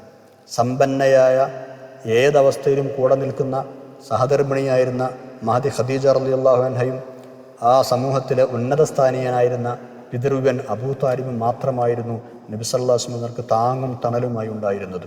ക്രിസ്തുവർഷം 620 അവരിരുവരും അടുത്തടുത്ത നാളുകളിലായി മരണപ്പെട്ടു പോയി. പിന്നെയുള്ളൊരു വർഷക്കാലം വളരെ വേദനയുടെ, കടുത്ത സങ്കടത്തിൻ്റെ, കഷ്ടപ്പാടിൻ്റെ വർഷമായിരുന്നു. അങ്ങാടികളിലും ആളുകൾ ഒരുമിച്ച് കൂടുന്ന സ്ഥലത്തും ചന്തകളിലൊക്കെ പോയി നബി സല്ലല്ലാഹു അലൈഹി വസല്ലം തങ്ങൾ ആളുകളെ അഭിസംബോധന ചെയ്യും, ഇസ്ലാമിലേക്ക് ക്ഷണിക്കും. ഇമാം വാഖിദി റഹ്മത്തുള്ളാഹി അലൈഹി ഉദ്ധരിക്കുന്നുണ്ട്, ബനു അബസ്, ബനു സുലൈം, ബനു മുഹാരിബ്, ഫസാറ, മുറ, ബനു നളിർ, അദിറ, ഹവാരിമ തുടങ്ങിയ ഗോത്രങ്ങളൊക്കെ ഈ ഗോത്രങ്ങളെയൊക്കെ നബി സല്ലല്ലാഹു അലൈഹി വസല്ലം തങ്ങൾ അങ്ങോട്ട് ചെന്ന് സമീപിച്ചു. അവരെ ദീനിലേക്ക് ക്ഷണിച്ചപ്പോൾ വളരെ മോശമായ പ്രതികരണമാണ് ഉണ്ടായത്. നബി സല്ലല്ലാഹു അലൈഹി വസല്ലം തങ്ങളെ ഇറക്കി വിടുകയാണ് അവർ ചെയ്തത്. നിന്റെ കുടുംബത്തിനും ഗോത്രത്തിനുമല്ലേ നിന്നെപ്പറ്റി കൂടുതൽ അറിയുക, അവർ തന്നെ നിന്നെ ആട്ടി വിടുകയല്ലേ, പിന്നെ എങ്ങനെ ഞങ്ങൾ നിന്നെ അംഗീകരിക്കുക എന്ന് പറഞ്ഞ് മോശമായ രീതിയിൽ പ്രതികരിക്കുകയാണ് അവർ ചെയ്തത്. പക്ഷേ ഹബീബായ നബി സല്ലല്ലാഹു അലൈഹി വസല്ലം തങ്ങൾ പിന്മാറിയില്ല. നിരന്തരം ദഅവത്ത് നടത്തിക്കൊണ്ടിരുന്നു. ഒരാളെയും ഞാൻ നിർബന്ധിക്കൂല, എൻ്റെ ദൗത്യം തൃപ്തികരമാണെന്ന് നിങ്ങൾക്ക് തോന്നുന്നവർക്ക് എൻ്റെ കൂടെ വരാം, തൃപ്തിപ്പെടാത്തവരെ ഞാൻ നിർബന്ധിക്കുകയില്ല എന്ന് റസൂലുള്ളാഹി സ്വല്ലല്ലാഹു അലൈഹി വസല്ലം പരസ്യമായ ആളുകൾ പറയുകയും ചെയ്തു. പക്ഷേ ആരും അത് കേട്ടില്ല. പലരും കുറ്റപ്പെടുത്തുകയാണ് ചെയ്തത്. സ്വന്തം ഗോത്രം നശിപ്പിക്കുകയും തമ്മിലടിപ്പിക്കുകയും ചെയ്ത ഒരാൾ നമ്മളെ നന്നാക്കാൻ വരികയാണോ എന്നായിരുന്നു അവരുടെയൊക്കെ ചോദ്യം. ഏതായാലും ഈ സാഹചര്യത്തിലായിരുന്നു സൂറത്ത് ഹൂദ് അവതരിച്ചത്. നമ്മൾ മുമ്പ് പഠിച്ചിട്ടുണ്ട്. പല പ്രവാചകന്മാരുടെയും ചരിത്രങ്ങൾ ഉദ്ധരിച്ച് നബി സല്ലല്ലാഹു അലൈഹി വസല്ലം തങ്ങളെ അല്ലാഹു തആല അവിടെ ആശ്വസിപ്പിക്കുകയാണ് പ്രധാനമായി ചെയ്തത് എന്ന് നമ്മൾ കണ്ടു. ഈ സൂറയിലും അതേ ലക്ഷ്യം തന്നെയാണുള്ളത്. നബി സല്ലല്ലാഹു അലൈഹി വസല്ലം തങ്ങളെ സംബന്ധിച്ചിടത്തോളം പ്രവാചക കുടുംബത്തിൽ തൻ്റെ ജ്യേഷ്ഠ സഹോദരനാണ് യൂസുഫ് നബി അലൈഹിസ്സലാം, അല്ലേ? സ്വന്തം കുടുംബത്തിൻ്റെ ഭാഗത്തു നിന്നടക്കം ആ പ്രവാചകൻ യൂസുഫ് നബി അലൈഹിസ്സലാം സഹിച്ച വേദനകൾക്കും യാതനകൾക്കും കയ്യും കണക്കില്ല. അതേ അവസ്ഥയിലൂടെ കടന്നു പോകുന്ന തിരുനബി സല്ലല്ലാഹു അലൈഹി വസല്ലം തങ്ങളെ ആ കഥ പറഞ്ഞ് അല്ലാഹു തആല ആശ്വസിപ്പിക്കുകയാണ്. ആരായിരുന്നു യൂസുഫ് നബി അലൈഹിസ്സലാം? നബി സല്ലല്ലാഹു അലൈഹി വസല്ലം തങ്ങളെ പോലെ തന്നെ സമൂഹത്തിൽ സമുന്നത പദവിക്കർഹനായ ആദരണീയരായ വ്യക്തി, അള്ളാഹുവിൻ്റെ ആത്മമിത്രമായ ഇബ്രാഹിം നബി അലൈഹി സ്വലാമിൻ്റെ പേരക്കുട്ടി, വലിയ ഇസ്രായേൽ കുടുംബത്തിൻ്റെ വന്യപിതാവായ യാക്കൂബ് നബി അലൈഹി സ്വലാമിൻ്റെ പ്രിയപുത്രൻ. ഈ മഹാപുരുഷനാണ് പരീക്ഷണത്തിൻ്റെ തീച്ചൂടയിൽ കടന്ന് പൊളഞ്ഞുമറിയുന്നത്. സ്വന്തം സഹോദരന്മാർ വിജനസ്ഥലത്ത് വെച്ച് കൊല്ലാനൊരുങ്ങുന്നു. അവസാനം ഒഴിവാക്കാൻ വേണ്ടി പൊട്ടക്കിണറ്റിലെറിയുന്നു. ജനശൂന്യമായ മണൽക്കാട്ടിലെ പൊട്ടക്കിണറ്റിൽ ഏകാന്തനായി കഴിയുന്ന പ്രവാചകപുത്രൻ. നിങ്ങൾ ആലോചിച്ച് നോക്കൂ. അവിടെ നിന്ന് യാത്രക്കാരായ ആളുകൾ പൊക്കിയെടുത്ത് അടിമച്ചങ്ങലയിൽ കൊണ്ടുപോയി ചില്ലിക്കാശിന് വിൽക്കുന്നു. അടിമത്തത്തിൻ്റെ കൂച്ചുവിലങ്ങുകൾ കൈയിലും കാലിലും കഴുത്തിലും അണിയേണ്ടി വരുന്ന പ്രവാചകപുത്രൻ. പിന്നെ യജമാനന് കീഴിലുള്ള ജീവിതം, കൊട്ടാരത്തിലെ യുവതികളുടെ ഒളിയമ്പുകൾ, പച്ചമാംസം പങ്കുവെക്കാനുള്ള അവരുടെ ഒടുങ്ങാത്ത അഭിനിവേശം, ഇതിനൊന്നും വഴങ്ങാത്തത് കാരണം അള്ളാഹുവിനെ പേടിച്ച് ജീവിച്ചതിന് കാലങ്ങളോളം ജയിൽ ശിക്ഷ. ഇതൊക്കെ കഴിഞ്ഞ് സംഗതി ആകെ കീഴ്മേൽ മറിഞ്ഞ് മഹാനവറുകളുടെ കയ്യിൽ വന്ന് കിട്ടുന്ന അധികാരത്തിൻ്റെ ചെങ്കോൽ, രാജ്യഭരണം, ഖജനാവുകൾ, ഇങ്ങനെ എന്തെല്ലാം. ആ യൂസുഫ് നബി അലൈഹി സ്വലാമിന്റെ ചരിത്രം എത്ര ത്യാഗനിർഭരമായിരുന്നു. ഇത് കേൾക്കുമ്പോൾ തീർച്ചയായും റസൂലുള്ളാഹി സ്വല്ലല്ലാഹു അലൈഹി വസല്ലം തങ്ങൾക്ക് ആശ്വാസം ലഭിക്കില്ലേ? ഇതാണ് അല്ലാഹു തആല ഉദ്ദേശിക്കുന്നത്. യൂസുഫ് നബി അലൈഹി സ്വലാമിൻ്റെ ജീവിതവുമായി ബന്ധപ്പെട്ട വിവിധ ഘട്ടങ്ങളെ ഈ സൂറ വിശദീകരിക്കുന്നുണ്ട്. പല സഹോദരന്മാരും ഉള്ള ഒരു വീട്ടിൽ മാതാപിതാക്കളുടെ പ്രത്യേക വാത്സല്യം ലഭിക്കുന്ന ഒരു കുട്ടി, പിന്നെ രാജകീയ ഭവനത്തിലെ അടിമ, അനിതര സാധാരണമായ സൗന്ദര്യം കൊണ്ട് അനുഗ്രഹിക്കപ്പെട്ട യുവാവ്, അതുകൊണ്ട് തന്നെ തീവ്രമായ പരീക്ഷണങ്ങൾക്ക്, പെണ്ണുങ്ങളുടെ ഭാഗത്തു നിന്നുള്ള പരീക്ഷണങ്ങൾക്ക് വിധേയനായ ഒരു വ്യക്തി, സത്യസന്ധതയും ഭയഭക്തിയും കൊണ്ട് ആ പരീക്ഷണങ്ങളൊക്കെ തരണം ചെയ്ത ചെറുപ്പക്കാരൻ, നിഷ്കളങ്കതയും ചാരിത്രശുദ്ധിയും പരീക്ഷിക്കാൻ വേണ്ടി എല്ലാ സുഖസൗകര്യങ്ങളും ഒഴിവാക്കി കൊല്ലങ്ങളോളം ജയിൽ ജീവിതം അനുഭവിക്കേണ്ടി വന്ന ത്യാഗി, തടവറയിൽ വെച്ചുപോലും ദീനി പ്രബോധനം നടത്തിയ പരിഷ്കർത്താവ്, തൗഹീദിലേക്ക് ക്ഷണിച്ച പരിഷ്കർത്താവ്, പ്രവാചക പാരമ്പര്യവും സത്യമത പ്രബോധന ദൗത്യവും കൊണ്ടു നടന്നു തന്നെ അവിശ്വാസിയായ രാജാവിൻ്റെ മന്ത്രിപദം ഏറ്റെടുത്ത ഒരു വ്യക്തി, സമർത്ഥമായി അത് കൈകാര്യം ചെയ്തിരുന്ന അതിവിദഗ്ധനായ ഭരണകർത്താവ്, തന്നെ കൊലപ്പെടുത്തിയെന്ന് വിചാരിച്ച് സംതൃപ്തി അടഞ്ഞ സഹോദരങ്ങൾക്ക് അവസാനം മാപ്പ് നൽകി അവരെ മാനിച്ച് ആദരിച്ച് രാജസിംഹാസനത്തിൽ വെച്ച് പോലും മാതാപിതാക്കളോടുള്ള ബഹുമാനത്തിൻ്റെ മാതൃക കാണിച്ചു തന്ന മഹാമനസ്കൻ. ഇങ്ങനെ യൂസുഫ് നബി അലൈഹി സ്വലാമിൻ്റെ ജീവിതത്തിൻ്റെ വിവിധ ഘട്ടങ്ങളെ ഈ സൂറയിൽ കൃത്യമായി പ്രതിപാദിക്കുന്നുണ്ട്. ഏറ്റവും താഴേക്കിടയിലുള്ള സാധാരണക്കാരൻ മുതൽ മേലേക്കിടയിലുള്ള ഭരണാധിപന്മാർ വരെയുള്ള എല്ലാവർക്കും നിരവധി പാഠങ്ങളും മാതൃകകളും ഈ സൂറ ഈ ചരിത്രത്തിലൂടെ അനാവരണം ചെയ്യുന്നുണ്ട്. 7-ാമത്തെ ആയത്തിലും സൂറയുടെ അവസാനത്തിലും അള്ളാഹു തന്നെ ആ കാര്യം ഉണർത്തുകയും ചെയ്യുന്നുണ്ട്. ഇതിലൊക്കെ നിങ്ങൾക്ക് വലിയ മാതൃകകളുണ്ട് എന്ന് പറഞ്ഞിട്ട് ഖുർആനിൽ ചരിത്രശകലങ്ങൾ ഉദ്ധരിക്കുന്നത് സംബന്ധിച്ച് നമ്മൾ മുമ്പ് പലപ്പോഴും പറഞ്ഞിട്ടുണ്ട്, അല്ലെ? പല പ്രവാചകന്മാരുടെയും ചരിത്രങ്ങൾ പലയിടത്തും കാണാം. ചിലരുടെ ഒരേ ചരിത്രം പല ആവൃത്തി ഉദ്ധരിക്കുകയാണെങ്കിൽ മറ്റു പലയിടത്തും പലരുടെ വ്യത്യസ്ത ചരിത്രങ്ങളാണ് കാണുക. അതായത് ഒരു പ്രവാചകന്റെ ജീവിതാധ്യായങ്ങൾ പല സൂറകളിൽ നമുക്ക് പെറുക്കിയെടുക്കാൻ കഴിയും. ആ രൂപത്തിലാണ് അവതരിപ്പിക്കുക. നബിമാരുടെ കഥകളിലധികവും അവരും അവരെ നിഷേധിക്കുന്ന ജനങ്ങളും തമ്മിൽ നടന്ന സംഭവങ്ങളായിരിക്കും. ഒരേ സംഭവം ഒന്നിലധികം സൂറത്തുകൾ ആവർത്തിക്കപ്പെട്ടിരിക്കാം. ഓരോ സ്ഥലത്തും മറ്റു സ്ഥലങ്ങളെ സ്പർശിക്കാത്ത വിശദീകരണങ്ങൾ ഉണ്ടാവുകയും ചെയ്യും. അതാണ് വെറും ആവർത്തനങ്ങളാവില്ല. ഓരോ സ്ഥലത്തും നേരത്തെ പറയാത്ത സംഗതി മറ്റൊരിടത്ത് പറയും.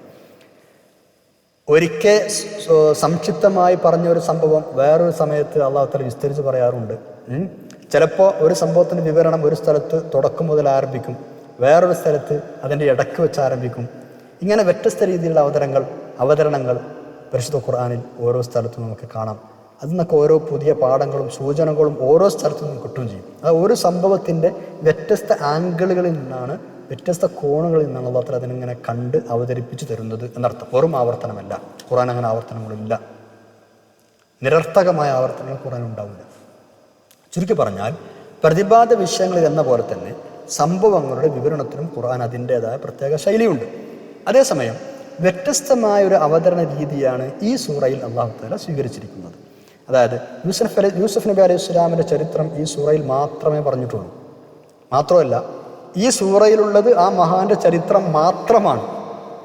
ഇതിന് പുറത്ത് രണ്ടിടത്ത് യൂസഫ് നബി അലൈഹി സ്വലാമിൻ്റെ പേര് പറഞ്ഞിട്ടുണ്ട് എന്നത് ശരിയാണ്. അൻആം 84-ലും ഗാഫിർ 34-ലും അവിടെ പേര് പറഞ്ഞു പോയിട്ടുള്ളൂ. ഈ സൂറയുടെ സാഹിത്യ ശൈലി, ഇതിൻ്റെ വാചക ഘടന, ഇതിൻ്റെ പദപ്രയോഗങ്ങളൊക്കെ സവിശേഷമായ രീതിയിലാണ്. മക്കിയായ സൂറകളിൽ അള്ളാഹുവിനെയും പരലോകത്തെയും സംബന്ധിച്ച ഭാഗങ്ങളും താക്കീതും ശിക്ഷകളൊക്കെ കാണാറുണ്ട് അല്ലേ? പക്ഷേ ഈ സൂറയിൽ അതില്ല. വെറും യൂസഫ് നബി അലൈഹി സ്വലാമിൻ്റെ ചരിത്രമാണ് പറയുന്നത്. യൂസഫ് നബി അലൈഹി സ്വലാമിൻ്റെ ചെറുപ്പകാലം മുതൽ മരണം വരെയുള്ള ചരിത്ര ചുരുക്കമാണ് ഇവിടെ ഇതിവൃത്തമായി പറയുന്നത്. ഒരു ചെറിയ മുഖവര ഒഴിവാക്കിയാൽ ആദ്യം തൊട്ട് 100 വരെയുള്ള ആയത്തുകളിൽ അതിങ്ങനെ നീണ്ടു പരന്ന് കിടക്കുകയാണ്. ബാല്യകാലം മുതൽ അവസാനം വരെയുള്ള സംഭവങ്ങൾ ക്രമപ്രകാരം വഴിയായി പരാമർശിച്ചിട്ടുണ്ട്. അങ്ങനെയൊക്കെയാണെങ്കിലും സാധാരണ പോലെ ഒരു ചരിത്ര പുസ്തകത്തിൻ്റെയോ നോവലിൻ്റെയോ കഥാപുസ്തകത്തിൻ്റെയോ അതുപോലെയുള്ള പ്രതിപാദന രീതിയൊന്നുമല്ല ഈ സൂറത്തിലുള്ളത്. ഞങ്ങളെ തെറ്റിദ്ധരിക്കണ്ട. കഥ ഇങ്ങനെ പറയാമെന്ന് വെച്ചിട്ട് ഒരു നോവലിൻ്റെ സ്റ്റൈലല്ല ഈ സൂറക്കുള്ളത്. അത് ഖുർആൻ്റേതായ ഒരു സവിശേഷത ഓരോ ആയത്തിലും നമുക്ക് കാണാം. അതൊരു പുസ്തകം എഴുതുന്നത് പോലെയല്ല. വാചകങ്ങൾക്കിടയിലൂടെ, വിഷയങ്ങളുടെ ചിത്രീകരണങ്ങളിലൂടെ, ആയത്തുകളുടെ സമാപന വാക്യങ്ങളിലൂടെ എല്ലാം ആ ചരിത്രത്തിലടങ്ങിയ പാഠങ്ങളും സാരോപദേശങ്ങളും ശ്രദ്ധിക്കേണ്ട കാര്യങ്ങളും അല്ലാഹു തആല ഇങ്ങനെ സൂചിപ്പിച്ചു പോകുന്നുണ്ട്. അത് ശ്രദ്ധിച്ച് നോക്കുന്ന ആൾക്കും മനസ്സിലാവും, കുറച്ചൊന്നും ഇങ്ങനെ ചിന്തിക്കുന്ന ആൾക്കൊക്കെ മനസ്സിലാവും. ഓരോരുത്തർ തൗഫീഖ് അനുസരിച്ച് കണ്ടെത്താൻ കഴിയും. അപ്പോൾ വെറുതെ കഥ പറഞ്ഞു പോകാതെ ഓരോ ആയത്തുകളുടെയും ഉള്ളിലൂടെ ഒരുപാട് കാര്യങ്ങൾ പറഞ്ഞു തരുന്ന ഒരു രീതിയാണ് അല്ലാഹു തആല ഇവിടെ സ്വീകരിച്ചത് എന്നർത്ഥം. എല്ലാ പ്രവാചകന്മാരുടെയും കഥാകഥനത്തിൽ നിന്ന് വിഭിന്നമായി ഇവിടെ മാത്രം ഇങ്ങനൊരു ശൈലി സ്വീകരിച്ചതുകൊണ്ട് ഖുർആനിൻ്റെ സാഹിത്യമായ സവിശേഷതയ്ക്ക് എന്തെങ്കിലും കുറവ് വരുന്നുണ്ടോ? ഇല്ല, ഒരിക്കലുമില്ല. മാത്രമല്ല, അതും ഖുർആനിൻ്റെ അമാനുഷികതയ്ക്ക് മകുടം ചാർത്തുകയാണ് എന്ന് വേണം മനസ്സിലാക്കാൻ. കാരണം ആ സൂറയുടെ കഥ പറഞ്ഞു പോകുന്ന, ചരിത്രം പറഞ്ഞു പോകുന്ന ആ ഒഴുക്ക് വളരെ രസാവഹമാണ്, പ്രത്യേകം ശ്രദ്ധേയമാണ്. ഇമാം ഖുർത്തുബി റഹ്മത്തുള്ളാഹി അലൈഹി പറയുന്നുണ്ട്, സാഹിത്യത്തിൻ്റെ വിവിധ ശൈലികളിൽ, വ്യത്യസ്ത പദങ്ങളിൽ, ഭിന്ന രൂപങ്ങളിൽ ഒരേ ആശയം തന്നെ ആവർത്തിച്ചുകൊണ്ട് അല്ലാഹു തആല ഖുർആനിൽ പ്രവാചകന്മാരുടെ ചരിത്രം പലയിടത്തും പറയുന്നുണ്ട്. പക്ഷേ യൂസഫ് നബി അലൈഹി സ്വലാമിൻ്റെ ചരിത്രം എവിടെയും ആവർത്തിച്ചിട്ടില്ല. എന്നാൽ ഈ ഉപര്യുക്തമായ ആവർത്തനത്തെ എതിർക്കാനോ ഇവിടെയുള്ള ആവർത്തന രാഹിത്യത്തെ വിമർശിക്കാനോ ഒരു പ്രതിയോഗിക്കും കഴിയുകയുമില്ല. കാരണം ആർക്കും ഖുർആനെ ഇത് വെച്ചിട്ട് ആക്ഷേപിക്കാൻ കഴിയില്ല എന്നർത്ഥം. ചിന്തിക്കുന്ന ആൾക്കൊക്കെ ഈ ഒരു വിഷയത്തിലെ അമാനുഷികത്വം കൃത്യമായി മനസ്സിലാക്കാൻ കഴിയുന്നതാണ്. അപ്പോൾ ഖുർആനെ സംബന്ധിച്ച് മറ്റേത് ആവർത്തിച്ചു എന്ന് വിചാരിച്ചിട്ടോ, ഈ യൂസഫ് ചരിത്രം അലൈഹിസ്സലാം ആവർത്തിച്ചില്ല എന്ന് പറഞ്ഞ് ആ വിഷയം എടുത്തിട്ടോ ആക്ഷേപിക്കാൻ ആർക്കും കഴിയില്ല. കാരണം അതിൽ നിന്നൊക്കെ മുക്തമാണത്. ഒരു കുറവും വരാതെ, ഒരു ന്യൂനതയും വരാത്ത രൂപത്തിലാണ് അതൊക്കെ അല്ലാഹു തആല പറഞ്ഞ് അവതരിപ്പിക്കുന്നത് എന്നർത്ഥം. ഈ സൂറത്തിന് പല പ്രത്യേകതകളും ഉണ്ട്. സ്വർഗത്തിൽ വെച്ച് സൂറത്ത് യൂസുഫ്, സൂറത്ത് മറിയം ഇത് സ്വർഗവാസികൾ ആനന്ദത്തിനു വേണ്ടി പാരായണം ചെയ്യുമെന്ന് മഹാന്മാരെ രേഖപ്പെടുത്തിയിട്ടുണ്ട്. ഇമാം അത്താ എന്നിവർ പറയുന്നുണ്ട്, സങ്കടപ്പെട്ടിരിക്കുന്ന ഒരാൾ സൂറത്ത് യൂസുഫ് കേട്ടാൽ അയാൾ സന്തുഷ്ടനാകാതിരിക്കില്ല. അപ്പോൾ സങ്കടം മാറാനുള്ളൊരു സൂറ കൂടിയാണ് എന്നർത്ഥം. എല്ലാ ടെൻഷനൊക്കെ അടിക്കുമ്പോൾ ഈ സൂറത്ത് ഇങ്ങനെ കേട്ടുകൊണ്ടിരിക്കും. മാഷാ അല്ലാ. എന്തായിരുന്നു ഈ സൂറയുടെ അവതരണ പശ്ചാത്തലം? നമുക്ക് നോക്കാം. പ്രവാചകന്മാരുടെ നാടാണ് ഷാം, അതായത് സിറിയ ഉൾപ്പെടുന്ന സ്ഥലങ്ങൾ. യാക്കൂബ് നബി അലൈഹി സ്വലാമിൻ്റെ ആസ്ഥാനവും അവിടെ തന്നെയായിരുന്നു. മഹാനവറുകളുടെ മകനായിരുന്ന യൂസഫ് നബി അലൈഹി സ്വലാം ഈജിപ്തിലെ രാജാവായി വാണ വ്യക്തിയാണ്. ഇത് സംബന്ധമായ ചരിത്ര പശ്ചാത്തലം നബി സല്ലല്ലാഹു അലൈഹി വസല്ലം തങ്ങളുടെ കാലത്തുണ്ടായിരുന്ന ജൂതന്മാർക്ക് നന്നായി അറിയാമായിരുന്നു. കാരണം ബൈബിൾ പഴയ നിയമത്തിൽ ഈ ചരിത്രം പറയുന്നുണ്ട്. നബി സല്ലല്ലാഹു അലൈഹി വസല്ലം തങ്ങൾക്ക് ഇത് അറിയില്ല എന്നും അതിനാൽ അവിടുത്തെ ഇത് ചോദിച്ചുകൊണ്ട് ഉത്തരം മുട്ടിക്കാമെന്നും ജൂതന്മാർ വ്യാമോഹിച്ചു. ഇമാം റാസി റഹ്മത്തുള്ളാഹി അലൈഹി പറയുന്നുണ്ട്, ജൂത പണ്ഡിതന്മാരായ ആളുകൾ മക്കയിലെ മുശ്രിക്കീങ്ങളോട് ആവശ്യപ്പെട്ടു. എന്തെന്നറിയോ? നിങ്ങൾ നബിയോട് ചോദിക്കണം സല്ലല്ലാഹു അലൈഹി വസല്ലം, യൂസുഫ് യാക്കൂബ് കുടുംബം എന്തിനാണ് സിറിയയിൽ നിന്ന് ഈജിപ്തിലേക്ക് മാറിയത് എന്നും യൂസുഫ് നബി അലൈഹി ഇസ്ലാമിൻ്റെ ചരിത്രം എങ്ങനെയായിരുന്നു എന്നും നിങ്ങൾ മുഹമ്മദിനോട് ചോദിക്കുക സല്ലല്ലാഹു അലൈഹി വസല്ലം. അപ്പോൾ അങ്ങനെ ചോദിക്കുമ്പോൾ നബി സല്ലല്ലാഹു അലൈഹി വസല്ലം അത് അറിയില്ലല്ലോ, അങ്ങനെ ഉത്തരം മുട്ടിക്കാം എന്നാണ് ഇവരുടെ ഒരു താല്പര്യം. അപ്പോൾ ഇത് കേട്ട മുശ്രിക്കുകൾ എന്ത് ചെയ്തു? റസൂലുള്ളാഹി സ്വല്ലല്ലാഹു അലൈഹി വസല്ലം അടുത്താണ് ചോദിച്ചു. അപ്പോഴാണ് അല്ലാഹു തആല ഈ സൂറത്ത് അവതരിപ്പിച്ചത്. അങ്ങനെ ഈ സൂറത്ത് പാരായണം ചെയ്യും നബി സല്ലല്ലാഹു അലൈഹി വസല്ലം തങ്ങൾ. അപ്പോൾ ഇത് ഒരിക്കൽ ജൂതന്മാർ കേട്ടു. ജൂതന്മാർ ഈ പാരായണം ചെയ്ത് കേട്ടപ്പോൾ അവരുടെ ഗ്രന്ഥത്തിലുള്ളതുമായി യോജിക്കുന്നത് കണ്ടപ്പോൾ അവരെല്ലാവരും മുസ്ലിങ്ങളായി മാറി. ഇമാം ബൈഹഖി റഹ്മത്തുള്ളാഹി അലൈഹി അത് രേഖപ്പെടുത്തിയിട്ടുണ്ട്. ഇമാം ഇബ്നു കസീർ റഹ്മത്തുള്ളാഹി അലൈഹിം അത് രേഖപ്പെടുത്തിയിട്ടുണ്ട്. ഈ ചരിത്രം മുൻ വേദഗ്രന്ഥത്തിൽ, അതായത് തൗറാത്തിൽ ഉണ്ട് എന്ന് ഈ സൂറത്തിൻ്റെ അവസാന വചനത്തിൽ 111 അല്ലാഹു തആല തന്നെ പറയുന്നുമുണ്ട്. ഇന്നത്തെ ബൈബിളിലും ഉൽപ്പത്തി അധ്യായം 37-50 ഈ ചരിത്രം സവിസ്തരം കാണാം. പക്ഷേ ഖുർആനിൻ്റെ പ്രസ്താവനകൾക്ക് യോജിക്കാത്ത ചില ഭാഗങ്ങളുണ്ട്, യോജിക്കുന്ന ചില ഭാഗങ്ങളുണ്ട്, ഖുർആനിൽ പരാമർശിച്ചിട്ടില്ലാത്ത ചില ഭാഗങ്ങളുണ്ട്. നമുക്കൊക്കെ അറിയാം, അതിൽ കൈകടത്തലുകൾ വന്നിട്ടുണ്ട്. നമ്മൾ പരിശുദ്ധ ഖുർആൻ പറഞ്ഞതുപോലെ ആ വിഷയം അംഗീകരിക്കുക, വിശ്വസിക്കുക. ഇത്രയുമാണ് ഈ സൂറയുടെ ആമുഖമായി പറയാനുള്ളത്. ഇൻഷാ അല്ലാഹ് ഇനി നമുക്ക് സൂറയിലേക്ക് കിടക്കാം. ബിസ്മില്ലാഹിർ റഹ്മാനിർ റഹീം. അലിഫ് ലാം റ തിൽക ആയാതുൽ കിതാബിൽ മുബീൻ. അലിഫ് ലാം റ. നമ്മൾ ഇത്തരം അക്ഷരങ്ങളെ സംബന്ധിച്ച് പലപ്പോഴും പല സൂറകളുടെയും തുടക്കത്തിൽ പറഞ്ഞിട്ടുണ്ട് അല്ലേ? അതിൻ്റെ ആശയങ്ങളും ഉദ്ദേശങ്ങളും ഒക്കെ പറഞ്ഞിട്ടുണ്ട്, അതുകൊണ്ടത് ആവർത്തിക്കുന്നില്ല. തിൽക ആയാതുൽ കിതാബിൽ മുബീൻ. ഇത് വ്യക്തമായ ഗ്രന്ഥത്തിലെ സൂക്തങ്ങളാകുന്നു. വ്യക്തമായ ദിവ്യഗ്രന്ഥത്തിലെ സൂക്തങ്ങളാണിവ. തിൽക ഇത് ഈ പറയുന്ന കാര്യങ്ങളൊക്കെ ആയാത്തുൽ കിതാബിൽ മുബീൻ, ആയാത്തുകളാണ്. എവിടുത്തെ ആയാത്തുകളാണ്? എവിടുത്തെ സൂക്തങ്ങളാണ്? അൽ കിതാബിൽ മുബീൻ, വ്യക്തമായ ഗ്രന്ഥത്തിലെ സൂക്തങ്ങളാണ്. അലിഫ് ലാം റ എന്നത് കേവലാക്ഷരങ്ങളാണ് അല്ലേ? അൽ ഹുറൂഫുൽ മുഖത്തആത്ത്. തിൽക ആയാത്തുൽ കിതാബിൽ മുബീൻ, ആവശ്യമായ നിയമവിധികളും ഉപദേശങ്ങളും ചരിത്രങ്ങളുമെല്ലാം വിവരിച്ച വ്യക്തമാക്കിയ ഗ്രന്ഥത്തിലെ ആയത്തുകളാണിവ. അതാണ് അതിൻ്റെ ആശയം. രണ്ടാമത്തെ ആയത്തിലേക്ക് നമ്മൾ കടക്കുകയാണ്. നബി സല്ലല്ലാഹു അലൈഹി വസല്ലം തങ്ങളെ അന്ത്യപ്രവാചകനും ലോകാവസാനം വരെയുള്ള എല്ലാ ജനങ്ങളിലേക്കുള്ള റസൂലാണ്. അത് ശരിയാണ്. അതേസമയം അവിടെ നിന്ന് ജനിച്ചു വളർന്നത്, അവിടെ നിന്ന് ദഅവത്ത് നടത്തിയത് എവിടെയാണ്? അറബികളുടെ ഇടയിലാണ് അല്ലേ? നബി സല്ലല്ലാഹു അലൈഹി വസല്ലം തങ്ങൾ അറബി ഭാഷക്കാരനാണ്. ആദ്യമായി അറബികളുടെ ഇടയിൽ നിയോഗിക്കപ്പെട്ട റസൂലാണ്. അതുകൊണ്ട് തന്നെ ഖുർആൻ അറബി ഭാഷയിലായാൽ മാത്രമേ അവർക്കത് മനസ്സിലാക്കാൻ കഴിയുകയുള്ളൂ. അറബി ഭാഷ ലോകഭാഷകളുടെ കൂട്ടത്തിൽ അന്നും മുൻപന്തിയിൽ തന്നെയായിരുന്നു, ഇന്നും അങ്ങനെ തന്നെയാണ്. ലോകഭാഷകളിൽ ഏറ്റവും സാഹിത്യ സമ്പുഷ്ടമായ ഭാഷ അറബിയാണെന്നാണ്. അതുപോലെ ഒരു പ്രവാചകന് ആ പ്രവാചകന്റെ ഭാഷയല്ലാത്ത വേറെ ഏതെങ്കിലും ഒരു ഭാഷയിൽ വേദഗ്രന്ഥം അവതരിപ്പിക്കുക എന്നത് അപ്രായോഗികമാണ്. അങ്ങനെയാണ് പരിശുദ്ധ ഖുർആൻ അറബി ഭാഷയിൽ അവതരിച്ചത്. അതാണ് ഇനി അല്ലാഹു തആല പറയുന്നത്. സൂറത്ത് ഇബ്രാഹിമിൽ റബ്ബ് പറഞ്ഞിട്ടുണ്ട്, വമാ അർസൽനാ മിർ റസൂലിൻ ഇല്ലാ ബിലിസാനി ഖൗമിഹി ലിയുബയ്യിന ലഹും. ഓരോ സൂറയിലും ഓരോ റസൂലിനെയും അവരവരുടെ ജനങ്ങളുടെ ഭാഷയിൽ അല്ലാതെ നമ്മൾ അയച്ചിട്ടില്ല. ആ പ്രവാചകൻ അനുയായികൾക്ക് കാര്യങ്ങൾ വിവരിച്ചു കൊടുക്കാൻ വേണ്ടിയാണ് അങ്ങനെ ചെയ്തത്. അപ്പോൾ ഇനി അല്ലാഹു തആല പറയുന്നത്, നിങ്ങൾ ചിന്തിച്ച് മനസ്സിലാക്കാൻ വേണ്ടിയാണ് ഈ ഗ്രന്ഥം സ്പഷ്ടമായ അറബിയിൽ നമ്മൾ ആക്കി അവതരിപ്പിച്ചത്. ശരിക്കും ചിന്തിച്ച എത്രയോ ആളുകൾ ഖുർആനിലൂടെ മാത്രം മുസ്ലിങ്ങളായിട്ടുണ്ട് അല്ലേ? ഖുർആൻ കേട്ടിട്ടുണ്ട് മാത്രം. അതാണ് പറഞ്ഞതിൻ്റെ അർത്ഥം. നമുക്ക് രണ്ടാമത്തെ ആയത്ത്. ബിസ്മില്ലാഹിർ റഹ്മാനിർ റഹീം. ഇന്നാ അൻസൽനാഹു ഖുർആനൻ അറബിയ്യൻ ലഅല്ലകും തഅഖിലൂൻ. ഇന്നാ നിശ്ചയമായും നമ്മൾ അൻസൽനാഹു ആ ഖുർആനെ നമ്മൾ അവതരിപ്പിച്ചിരിക്കുന്നു. അതിനെ നമ്മൾ അവതരിപ്പിച്ചിരിക്കുകയാണ്.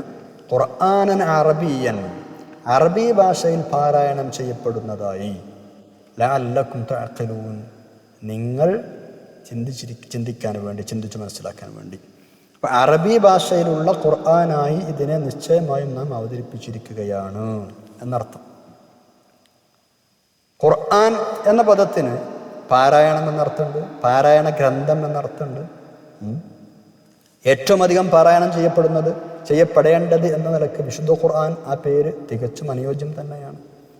അത് വിശുദ്ധ ഖുർആൻ എന്ന് പറയുമ്പോൾ, വിശുദ്ധ ഖുർആൻ എന്ന നിലക്ക് പറയുമ്പോൾ ആ ഖുർആനോട് കൂടെ എന്ത് ചെയ്യും, ഒരു അലിഫ്ലാമും കൂടെ ചേർക്കും, അൽ ഖുർആൻ. അപ്പോൾ പിന്നെ അത് പരിശുദ്ധമായ ഖുർആനെ കുറിച്ച് പ്രത്യേകമായി പറയുന്ന പേരായി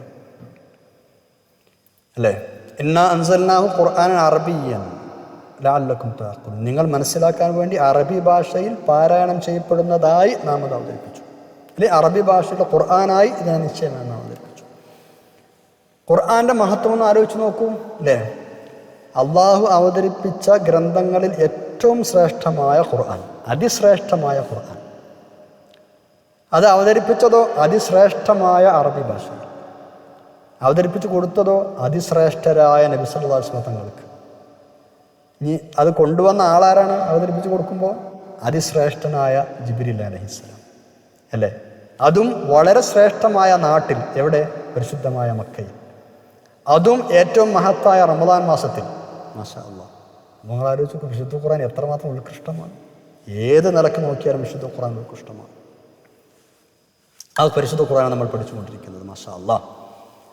ഇനി നമ്മൾ മൂന്നാമത്തെ ആയത്തിലേക്ക് കടക്കുകയും, ആവശ്യമായ എല്ലാ കാര്യങ്ങളും സ്പഷ്ടമായി വിവരിക്കുന്ന വേദഗ്രന്ഥത്തിലെ ആയത്തുകളാണ് ഇവ എന്ന് ഒന്നാമത്തെ ആയത്തിൽ പറഞ്ഞു. നിങ്ങൾ ചിന്തിച്ചു മനസ്സിലാക്കാൻ വേണ്ടിയാണ് അത് അറബി ഭാഷയിൽ അവതരിപ്പിച്ചത് എന്ന് മൂന്നാമത്തെ ആയത്തിലും പറഞ്ഞു. ഇതാണ് ആമുഖം. ഓക്കെ, ഇനി അടുത്ത ആയത്ത് മുതൽ ഈ സൂറത്തിൻ്റെ പ്രമേയത്തിലേക്ക് കടക്കുകയാണ്, ഇതിൻ്റെ ഇതിവൃത്തത്തിലേക്ക് കടക്കുകയാണ്. വിശുദ്ധ ഖുർആൻ തിരുനബി സല്ലല്ലാഹു അലൈഹി വസല്ലം തങ്ങൾക്ക് ദിവ്യബോധനമായി ലഭിച്ചതാണ്. സത്യസന്ധമായ അതേ രീതിയിൽ കൂടെ തന്നെയാണ് യൂസുഫ് നബി അലൈഹി സ്വലമ ചരിത്രവും അള്ളാഹു നബി സല്ലല്ലാഹു അലൈഹി വസല്ലം തങ്ങളെ പഠിപ്പിക്കാൻ പോകുന്നത്. ഈ സൂക്തം അവതരിക്കും മുമ്പ്,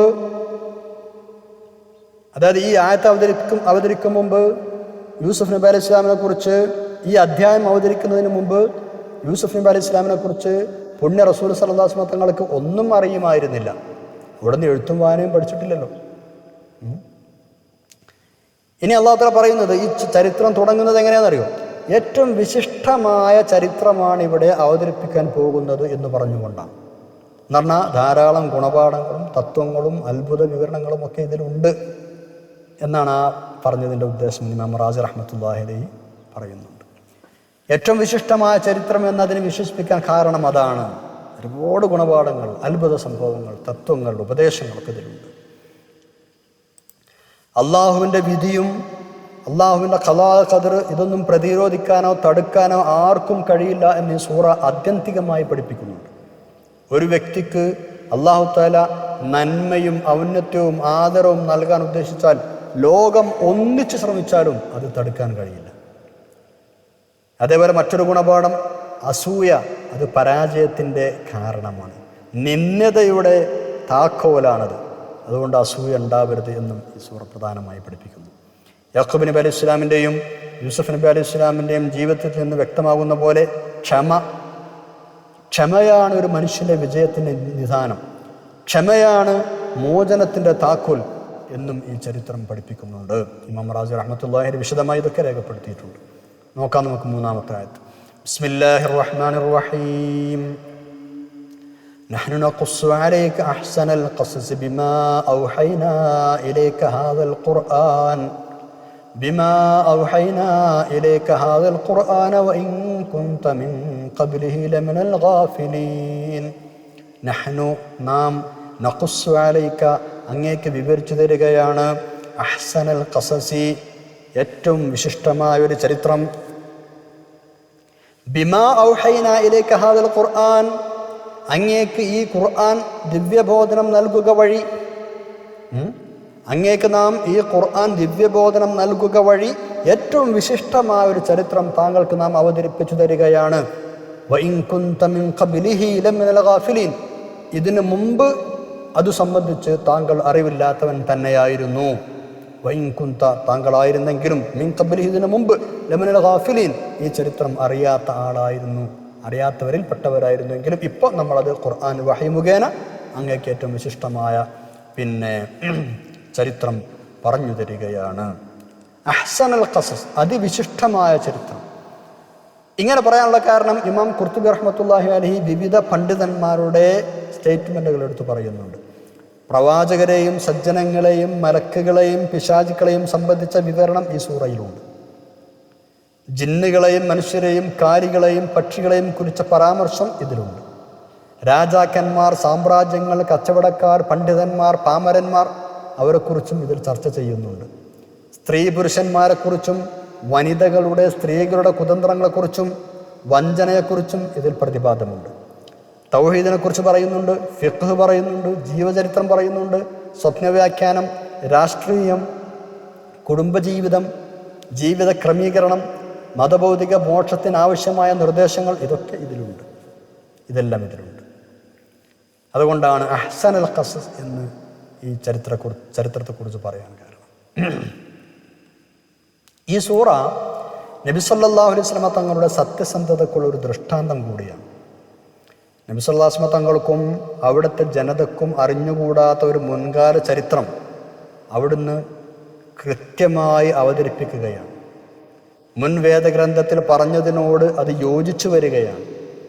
അപ്പം അങ്ങനെ നോക്കുമ്പോൾ ഈ ഒരു ചരിത്രം അള്ളാഹുവിൻ്റെ ഭാഗത്തു നിന്നല്ലാതെ വേറെ എവിടെ നിന്നും കിട്ടാൻ വഴിയില്ലല്ലോ.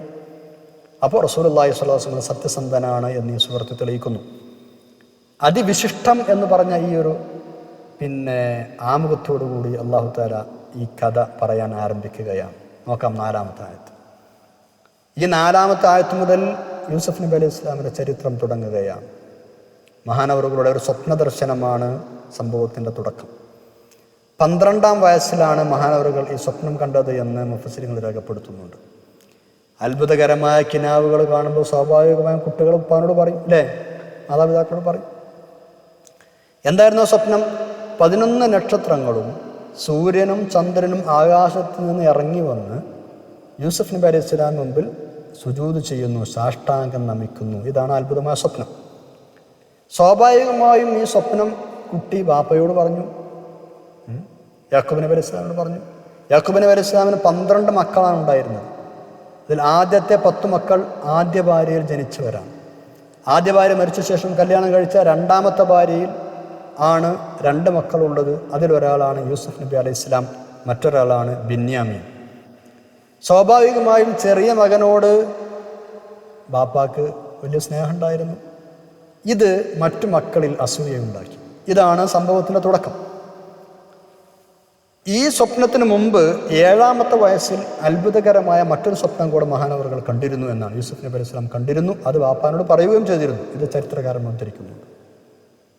അതിൻ്റെ വ്യാഖ്യാനം മനസ്സിലാക്കിയ പിതാവ് അന്ന് തന്നെ സഹോദരങ്ങളോട് ഈ കാര്യം പറയരുത് എന്നും പറഞ്ഞിരുന്നു. അന്നത്തെ ആ സ്വപ്നത്തിൻ്റെ വ്യാഖ്യാനത്തിലേക്ക് തന്നെയാണ് ഇപ്പം കണ്ട സ്വപ്നവും വിരൽ ചൂണ്ടുന്നത് എന്ന് മഹാനവറുകൾ, ഈ 12ാമത്തെ വയസ്സിൽ കണ്ട സ്വപ്നവും നേരത്തെ കണ്ട സ്വപ്നത്തിലേക്ക് തന്നെയാണ് വിരൽ ചൂണ്ടുന്നത് എന്ന് വാപ്പാക്ക് മനസ്സിലായി, യാക്കൂബ് നബി അലൈഹി സ്വലാം മനസ്സിലായി. അപ്പോൾ അത് മക്കളോട് പറയരുത് എന്ന് യാക്കൂബ് നബി അലൈഹി സ്വലാം പറയുന്നുണ്ട്, മറ്റു സഹോദരന്മാരോട് പറയരുതെന്ന് പറയുന്നുണ്ട്. ഇൻഷാ അല്ലാഹ് നമുക്ക് 4-ാമത്തെ ആയത്ത് നോക്കാം. ബിസ്മില്ലാഹിർ റഹ്മാനിർ റഹീം. إذ قال يوسف لأبيه يا أبت إني رأيت 11 كوكبا والشمس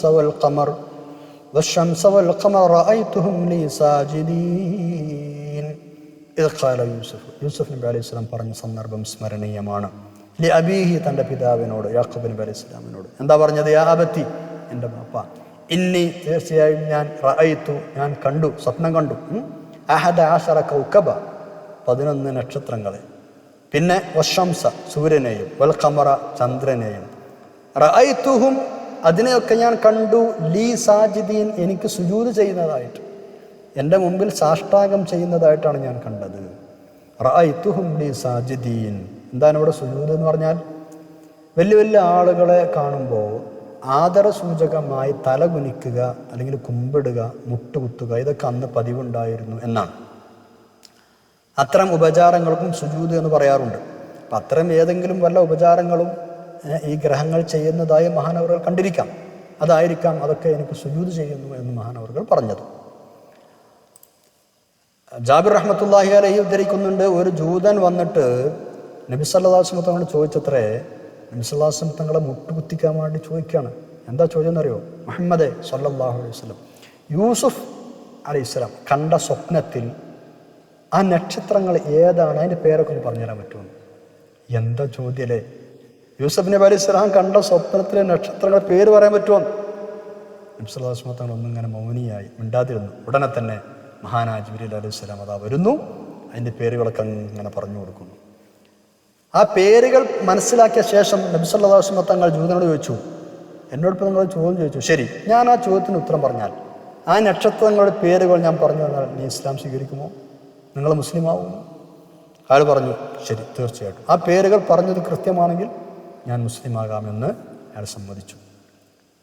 അങ്ങനെ റസൂലുള്ളാഹി സ്വല്ലല്ലാഹു അലൈഹി വസല്ലം തങ്ങൾ ജിബ്രീൽ അലൈഹിസ്സലാം പറഞ്ഞു കൊടുത്തനുസരിച്ച് ആ പേരുകളൊക്കെ അങ്ങനെ പറഞ്ഞു കൊടുത്തു.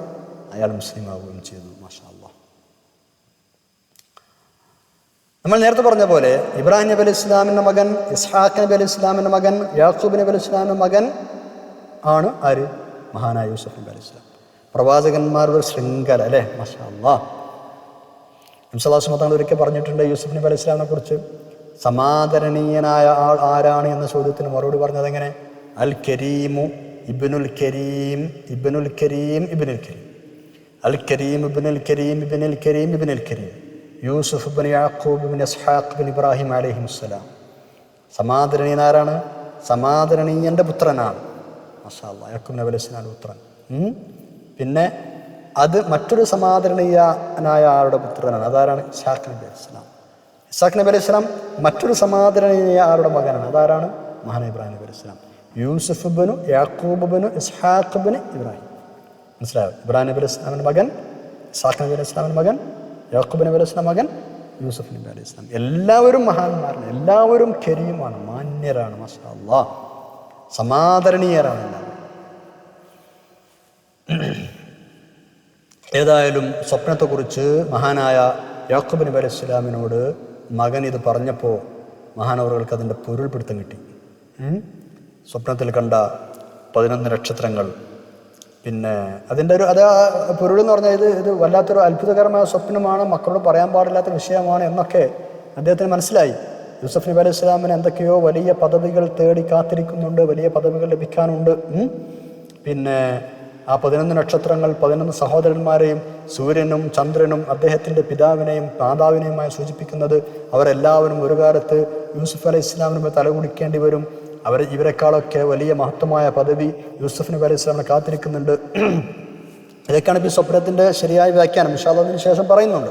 അപ്പോൾ യാക്കൂബ് നബി അലൈഹി ഇസ്ലാമിന് ഈ സ്വപ്നം കേട്ടപ്പോൾ തന്നെ ഇതൊരു വിചിത്രമായ സ്വപ്നമാണെന്നും ഇതിൽ വലിയ പദവികൾ യൂസുഫ് നബി അലൈഹി ഇസ്ലാമിനെ തേടി വരാനുണ്ട് എന്നൊക്കെ മഹാനവറുകൾക്ക് മനസ്സിലായി. അതുകൊണ്ട് എന്തായി, ഈ വിവരം സഹോദരന്മാരെ അറിയിക്കുന്നത് നല്ലതല്ല എന്ന് യാക്കൂബ് നബി അലൈഹി ഇസ്ലാം യൂസുഫ് നബി അലൈഹി ഇസ്ലാമിനോട് പറയുകയും ചെയ്യുന്നുണ്ട്. അത് നമുക്ക് അടുത്ത പേജിൽ അല്ലാഹു തആല പറയുന്നുണ്ട്. ഇൻഷാ അല്ലാഹ് അവിടെ പഠിക്കാം. നമ്മൾ ഇനി ഇത്രയുമാണ് ഇന്നത്തെ പേജിൽ നമുക്ക് പഠിക്കാനുള്ളത്. ഇൻഷാ അല്ലാഹ് നമുക്ക് ദുആ ചെയ്ത് പിരിയാം. അൽഹംദുലില്ലാഹി റബ്ബിൽ ആലമീൻ. അല്ലാഹുമ്മ സ്വല്ലി അലാ സയ്യിദിനാ മുഹമ്മദിൻ വഅലാ ആലി സയ്യിദിനാ മുഹമ്മദ്. അത് ഞങ്ങൾ പറഞ്ഞതും കേട്ടതൊക്കെ സ്വാലിഹായ സ്വീകരിക്കണം. മഹാന്മാരായ ഇത്തരം പ്രവാചകന്മാരുടെ കൂടെ ഞങ്ങളെയും നാളെ ജന്നാത്തിൽ ഒരുമിച്ച് കൂട്ടിത്തരണ തമ്പുരാൻ. അവരുടെയൊക്കെ ഹക്കും മദദും ഞങ്ങൾക്ക് എപ്പോഴും നൽകണേ. അല്ലാഹുവേ ഞങ്ങളുടെ എല്ലാ ഉദ്ദേശവും നിറവേറ്റണേ. രോഗങ്ങൾ ശിഫിയാക്കണേ. ദുആ കൊണ്ട് വസിയത്ത് ചെയ്തവർക്ക് ഖൈർ നൽകണേ തമ്പുരാനെ. മാതാപിതാക്കൾക്കും ഉസ്താദന്മാർക്കും മുസ്ലിങ്ങൾക്കും എല്ലാം നീ പുറത്തു കൊടുക്കണേ. ഈ ക്ലാസ് കേൾക്കുന്നവർക്കും അധ്വാനിക്കുന്നവർക്കും നീ പൊറുക്കണേ റഹ്മാനെ. ഞങ്ങളെ നീ സ്വീകരിക്കണം. اللهم اجعل جمعنا هذا جمعا مرحوما وتفرقنا من بعده تفرقا معصوما ولا تجعل اللهم فينا ولا منا ولا معنا شقيا ولا مطردا ولا محروما. ربنا آتنا في الدنيا حسنة وفي الآخرة حسنة وقنا عذاب النار. ربنا تقبل منا إنك أنت السميع العليم وتب علينا إنك أنت التواب الرحيم. آمين برحمتك يا أرحم الراحمين. صلى الله تعالى وسلم على خير خلق سيدنا محمد وعلى آله وصحبه أجمعين. سبحان ربك رب العزة عما يصفون وسلام على المرسلين الحمد لله رب العالمين. നമ്മളെല്ലാവരും ദുആ ചെയ്യണം. സുബ്ഹാനകല്ലാഹുമ്മ വബിഹംദിക അഷ്ഹദു അൻ ലാ ഇലാഹ ഇല്ല അൻത അസ്തഗ്ഫിറുക വഅതൂബു ഇലൈക്. അസ്സലാമു അലൈക്കും വറഹ്മത്തുള്ളാഹി വബറകാതുഹു.